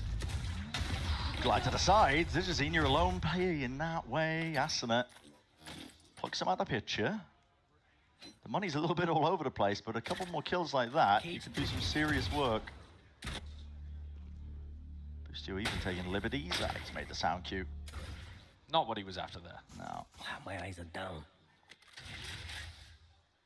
And all walking up towards A-Long. This time though, 100 Thieves are actually in the right position. This is rare. Normally when 100 Thieves have been doing these contact plays, they've found the weak side of the map. Whereas this time they're contacting into 3 players who are ready to defend. This one should not go quite as well. Worrying spot, actually. 50 seconds left. They have time to leave if they wanted to. And honestly, you're seeing so much Uto being used. Okay, they just want to press the advantage. What they think is there. Here and now, still Pancada force forwards. Lucho again, dominant on his position. He's just trying to take the names and rip them off the board. Still Cryo turns a favor. Stack of these players. And ult on top. Neurotheft is going to be revealing all in just a few shy moments. Vinny's left to be the last one alive. Can't quite dodge the paranoia as well, so quick and easy cleanup there for 100 Thieves. And this is one of the rounds where it feels like what Vinny was calling against 2G. You know, they didn't really put pressure anywhere else on the map. They went A, lost to Jazine early, and then they just carried on going A. Yeah. And 100 Thieves had a 3-player stack there and end up winning on a thrifty round, or at least a half-buy round. Loud have got themselves into a really, really solid position to win this map and take away their opponent's map pick. You can't afford to let the advantage slip at this point. You've got to keep hammering it home. Right here. Tripled up now for 100 Thieves. Through mid, anticipating a play from Loud in that direction. Asana is very much alone. Spamming away. I'm out of here. They're really anticipating this to be a B finish. I mean, 3 players since the beginning of the round, first 20 seconds, all stacked up in a high, low, low. Not moving away. Asana is, there's danger here. That's why he's looking towards his back, because he's like, well, we have no A-long control. And he's isolated onto the side. It's drone in through mid. Surely reinforcements should be arriving. I mean, Asana's going to need the helps. Here's the drone. Smoke's bloomed, blossomed. The Cry's trying to get himself all the way in as a paranoia swoops forwards. And Digizine isolated out into the fight. The dart up above. That was at least a great reveal. And 100 Thieves flooding in. Beautiful work. Looked like they potentially weren't going to be ready in time for it. They took a long time with that triple stack over towards B, and yet still had players in the right position. I think credit to Asana for that wall that he throws that just cuts up the site, allows the rest of 100 Thieves to flood in behind. Pretty perfect flood wall there that he throws from the Neon. And then Xander's paranoia, I think, sets up Cryo for the first kill. There's that wall. And as soon as the wall drops, you can just be on any angle. It's really difficult for Loud. Where do you look? I mean, they could be behind the cover, or they could be out in the open. It's a shooting gallery. So potentially... Loud are definitely losing their grip on this game. Yeah, it's that mid-round, right? Take a bit of space at the beginning, but they don't really know what to do after the fact. I'd like to see them just go back to what they were doing previously. Do a lot of contacting up over... then again, I mean, if they did go for the contact up towards C this round, you see Boostio and Cryo both holding that. Trying to set it up in a high-low. Asana again is isolated here. Very much alone. Again, that same wall, using it to try and buy his team a bit of space to get back in through the back of the side. It's Digizine, though. Wins it against his opposition. Xander somehow finding a pick in the midst of all of it. Going into the default setups now to try and push them back and away here. Util going to be used. Aftershock already expended. Cryo holding on. He's got a big ult to use here. Digizine, though, is plucked Boostio out from heaven, and Cryo left alone into the gulag. Trying to jump spots. Kawazine, happy feet. And the rest of his team just cleaning up around him. This time Loud find the opening. Digizine deciding to contest that, fight through the Neon wall. And a lovely individual play by Kawazine, as you highlighted there towards the end too. Oh, this is a nice one. Just when it looked like it might have been starting to slip for Loud. I mean, Digizine is basically sliding right into his face there, isn't he? You and me. We're occupying the same place in time. But this was one of those rounds where 100 Thieves are trying to get a bit... They're trying to cheat away from the A site at the start of the rounds. because Loud have not been running those fast A execs. And again, 100 Thieves are really banking on the fact that there's going to be some mid pressure. They're hoping they can catch maybe just Luxo. Yeah, he was finding those spots. Stray spam, bullets going their way. Big drone in. Loud though, setting their eyes over towards A long once more. The goal is the A split. Before, what worked for them was speeding up the timings in between. And Asna's been dropped anyway. Still, reinforcements are going to be arriving rapidly at that. And there's already in through the back. There's a dart to try and help it supplement, but Luke shot is no denying this guy. This kid steps up onto the big stage and delivers them. Nice concoction out through the back. No theft as well, revealing that last remaining player, Boostio. No hope left. It's going to be handed and offered up. A couple of mistakes and misplays, I think, from Loud, and they're just not in a mood for it. Especially not Luke Shaw. This kid is showing up big time. A great round. So much confidence. And he's up there near the top of the scoreboard, 13-7 across 11 rounds. And this play is lovely. He's just running through the opposite side compared to DeJazine. So while DeJazine gets shut down by Xander, Luxo is just in. Yeah. Catching them in the side of the head. And if you wanted to take a look at the Neon head-to-head, Asna's got to be hoping it gets better when he gets to the attack side. That's what we're going to be staring at here for round 12. Weaponry not entirely ideal for 100 Thieves. They've done more with less, though, in the past, still. 8-4 going to be the best that they're hoping for. Quick break at the cam. Luxio's going to be communicating that, I think, to the rest of his team. And this time, Pucio does adjust with the jump spot, so he's getting that information and still trying to play a bit more aggro on top of it. Dodging, juking at least, trying to avoid it, but the flash was the first wave, but he not enough to take care of that stun, and they do clean up. Luxio on the opposite side of the map. 100 Thieves trying to get into position now to do some real damage onto this retake. 4v4 retake for one of the first times, actually, and a Neon battle potential on the flank. Asna's been caught by DeJazine in B before. DeJazine is playing these spots really weirdly. Game of timing. Game of timing in a crosshair placement, not anticipating it. So, Asna taking him out. Kawazine taking point onto the side.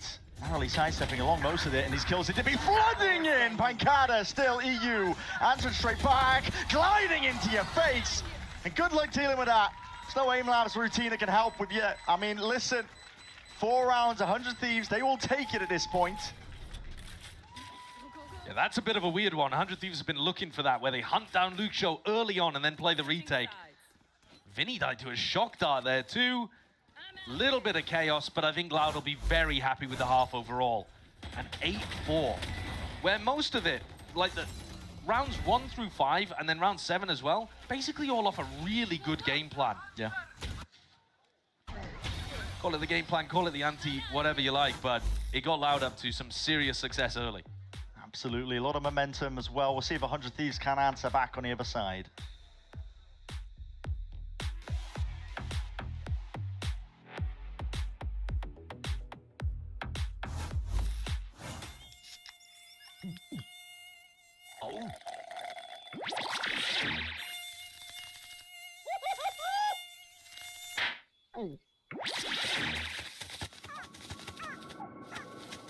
Huh? Nature sure is full of wonders. Red Bull gives you wings. The new Red Bull Zero is here. 100% wings with monk fruit extract.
what a difference a week makes for a team like Loud as well. This is a great beginning in a series that is a must-win for them as well, just to set the kind of stage, I suppose, as well.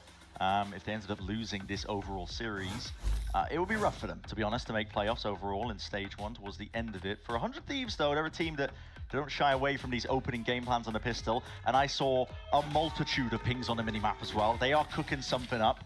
Might be burnt, we don't know yet. Well, I think they're going to end up having a fight in mid before they even get to the game plans. Because both teams want to fight over this lane. Here's a face as well. Jow with the movement. My God. Asana's trying to get quirky with it still. It's a smoke into the face of the rest of the team. And player advantage situation. It's going. How'd you get the spike? Yeah, I don't know, man. It's out in the middle of nowhere. Got to cook someone up if you are 100 Thieves. Here it is, round to the side as well. Cryo could return to that fire once more still. Not enough to really push back that player disadvantage, but as I say that, Boostio straight back into it, flick to the side and away. 1v1 now, and Cryo should be set up with the advantage. You got to think as well, shield inside. Taking away too much damage in the process though. 18 HP, barely getting the hell out of there. Him versus Kawazine. Just like that, the advantage flips on its head. Kawazine already got the better end of him inside one of these ults earlier on. Be a devastating loss here if Cryo lost it. Especially considering he had that shield at the start of the 1v1. Oh, he's gone for the tap, trying to bait Kawazine in. That was heard. Kawazine. Oh. But he's slow walking. Yeah, he's getting a move on. Now he knows it wasn't actually a full committal, but does he clear this corner? That is the question. Oh, no way, shoulder! Poking out wide. A couple of bullets, not enough for the kill. Kawazine, lucky to be alive. And he's following around. 30 seconds left. It's a wild chase that's occurring. Cryo, open access, salvers are online, 20 seconds left. It's getting whittled down at a moment's notice. Drone forwards, cancelled. Kawazine again, there's tap and mind games that are being played between them.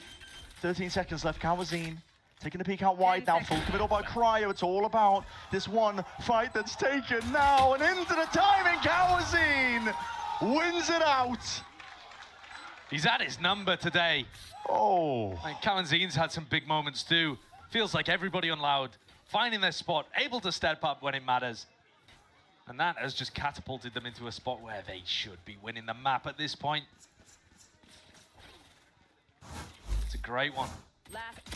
He's got a shield here as well. Yeah.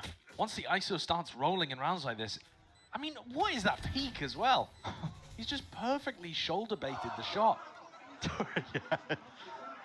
SDK clutching the chest. Yeah. Zine, listen, talk to him. 100 Thieves.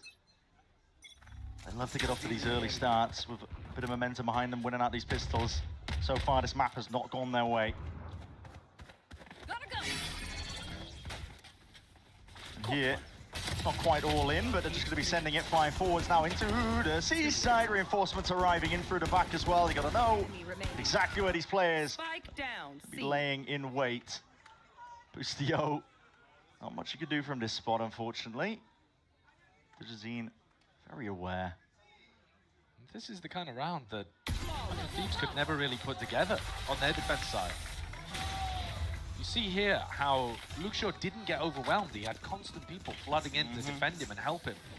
And Vinny was there to deal with Asuna, who looked like he might have been able to overwhelm Loud's site anchor. And part of the reason for that is because they got the kill on A so early. When Xander dies over towards A, it then becomes a lot easier for Loud to justify rotating people heavily towards C at the first sign of danger. Cryo, though, one away from an ult, and if anybody was going to get 100 Thieves back into this game, it would be Cryo. He had a monumental performance. Every time he's picked ISO on this map, he's been dropping crazy numbers. Today, the team's performance is just, I mean, it looks like the game's going to be over before he can get there. But he's also lost some important 1v1s, these kind of things. Yeah. Diligent start to the round, though, for 100 Thieves, making sure they clear up some of the Sentinel utils. It re-clear cord 4 by Loud. That's what that fault line we were all hearing. Kawazine tucked close. Spam onto the corner. 100 Thieves now looking for a different approach. Grouped up towards A. No way! Zine. How the hell are you getting hell out of this one? He's stand-up Asuna, so Option for the chase, not really quite there. Still with Outlaw in hand. Could be in a danger zone, and here's the speed up called for here by 100 Thieves. Paranoia gliding through, trying to set the stage, and a bit more on top of it. Asuna! Rapid with a flick to the side and a flick of the wrist. Still 100 Thieves barrel their way through and in. Cryo. Expenditure of the ult clears through, but there were still gaps into that one. They don't suspect this. Luke Show off to the side, looking to the side. EU, a bullet to the side. And this is Cryo. Barely alive at all! And one bullet is all it takes. What a debut. Dijazine on his feet. I mean, what a hype man to have beside you in a spot like this. I don't feel like there'd be anybody better to have on your side of the field when you're playing your debut in VCT. Especially with all the pressure that we were talking about as applied, this is a must-win series for Loud to have a chance in your stage 1 playoffs. And Luxio's been great. He's top fragging for them. 17 and 9, finding timings, avoiding being punished, creating constant pressure. Yeah. And the vibe looks good over there. It does. 11 to 4. 100 Thieves have got enough money to be able to scrap something together, but this is the last chance. I don't know what Cryo was up to with that ultimate as well. He just sent it. Just sent it. He just was hoping that Luxio was playing in the AB connector. Looking a bit flustered though as well, because it's not a great ult for even giving you peace of mind in that area. No. It misses one entire section of Link, so they still had to look in that way, just in case he was lurking. Yeah, it's not like they knew because of the ult that he was on the flank. Yeah. They didn't actually get good info from it either. It's the kind of ult where it has to land for it to be useful. Yeah. And now you don't have it for being able to open up this round, for example. And if we're being honest, the ISO ultimate on the attack side is the biggest part of this entire comp. You are supposed to get into good situations, use the Sova utility to set up for good ISO ults, and just chain them together. Try to get like 3.5. 100 Thieves have never had the chance though. All the momentum from beginning to end. Listen, pistol rounds going away of Loud. You take the wind out of the sails of 100 Thieves as well. Listen, in a game like Valorant, 1st to 13, it's a big deal. 100 Thieves put a lot of stock into trying to win out pistol rounds with quirky ideas. All Loud though today, so far. Buying up with guns here, 100 Thieves. Same play as what we saw prior. What a shot. I mean, Xander's about quite wide there. Luxio still collects it. You just expect the side anchor to be jiggle peeking or jump spotting that. You do not expect them to be wide swinging and killing you. Quick re-clear as well from Loud. They want to try and regain control out towards Garage. They expect Asuna to be tucked close. Not quite. With Cryo being dropped, but they're putting the squeeze on him now and yet. Fully aware of it. Look at it. It's too easy. Loud looks significantly better today. 100 Thieves have not turned up to this match at all. I don't think they've had a round where it looks like their performance against EG. It's been rough for them. It's up to Boostio and EU to see if they can dig their way out. A very sorry situation. Jump spot, just seen the cape, I think, perhaps. So Luxio should be aware, and there's the flash, and here's the peek as well. Dodge not quite in sight, neither are the bullets, but you gotta know what these 100 Thieves players are, and it just makes it that much sweeter and that much easier. Up to 12 for Loud, one more is all it's gonna take. And how many kills can Luxio get up to? This is a ridiculously good debut. 20 kills across 16 rounds. Yeah. It's astoundingly good. Look at that, It's just out in the open. In the open. That's so risky to go for something like that. What if Xander had a friend? But alas, 100 Thieves, all of that kind of team coordination, rifling, everything's been going the wrong way for them. And Luxio cannot put a foot wrong. No. At this point for 100 Thieves, you're thinking about Icebox, to be honest, at this point. They're going back into him again here, Brent. They are. It's bargain bin buys, though, and double trip set up towards A-Long. Asuna might be in quite a tangle. Hold on. Walking at the right moments. They do spot out the util. TP up towards the top as well. So these trips not be finding too much value. Open sight and access now over towards A for 100 Thieves. Get that plant down. Just barely spotting the top of his hat. So much of this is going to be on EU back here. And there He's it going is. to hold off the flood, the flank. Pressure applied. Calls for help. Cryo seeking to help him out as well, side by side here. An attempt being made by Loud. Nice swing all together now. Kawazine collecting. That's 2. Armageddon sweeping through and away. Paranoia gliding forwards. It's an attempt to readjust by 100 Thieves. Flipping the site in the process, but the spike is on the other side of them. They are well and away from this. Damage done to Xander. Into the 1v2. Kawazine. Kawazine, surely not. Time ticking, and with that circle shrinking. Looks pretty at the end, but 100 Thieves, they are still alive for now. They are alive, but at what cost? Every player falls. Kawazine with 4 kills. And the money's atrocious. I think they've all got like 3,500 credits, something like that, to buy armor, all of their abilities, and a gun. And look at what they're working with right now. You know, EU doesn't have a drone. Cryo doesn't have a vulnerable. You know, these are rough sacrifices to have to make. Break's over. Go, go, go. And all it's going to take is 1 round here for Loud. Similar start again for 100 Thieves. Trying to break this trip in through Garage. Feigning it, but not actually breaking it.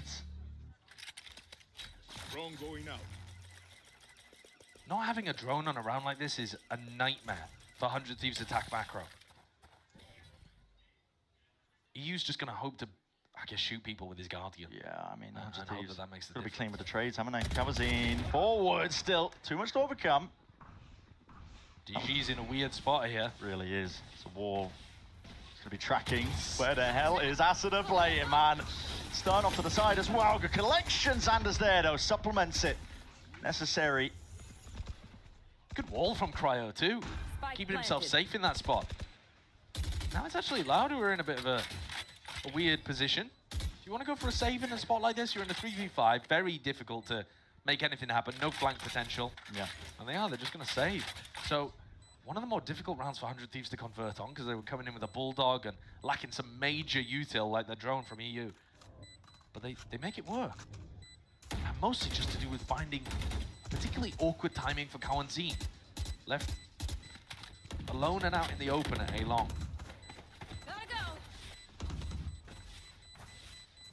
Guns are picked up for here for 100 Thieves, and like you said, Loud opting into the save as well. Difficult decision to make, I think, when the money's as low for 100 Thieves, but they don't want to get the ults rolling.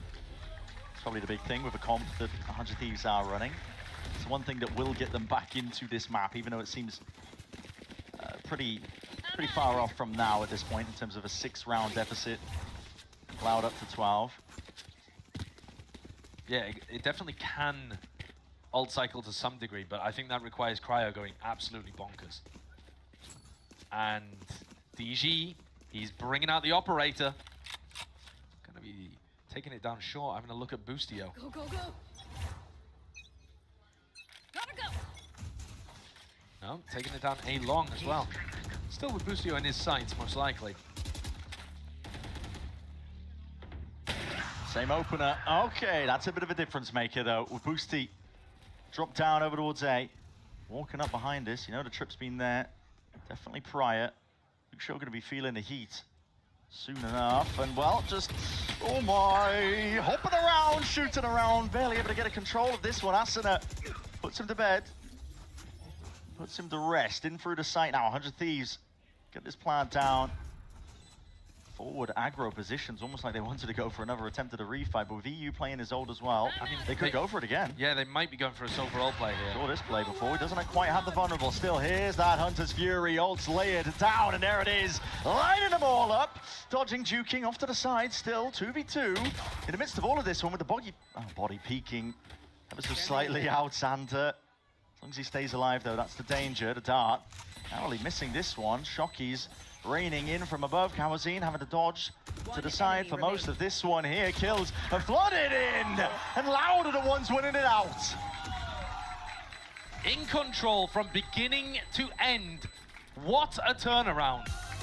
On a map that they picked against Crew just a couple weeks ago and got utterly battered. Yeah. And now here, making a shift in composition, coming off the back of a loss to 2G. Yep. And this is the version of Loud that we see today. With Luke Show, their new player, 18 and a month old. Coming out, dropping 20 with nearly 300 ACS. If this is the version of Loud they're going to get for the rest of the series, then they are in a great spot to recover their stage 1. Yeah, they certainly are. Wonderful beginning here for Loud.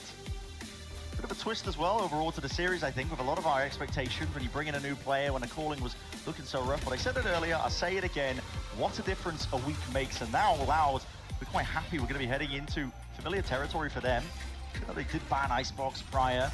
Yeah, I don't think we've seen either of these teams play Icebox this year. Yeah. So we don't know what to expect.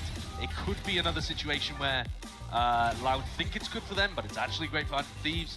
Got a bit of an unknown map coming up, but Haven was an excellent start for this Brazilian order. Absolutely. Unknown quantities, really.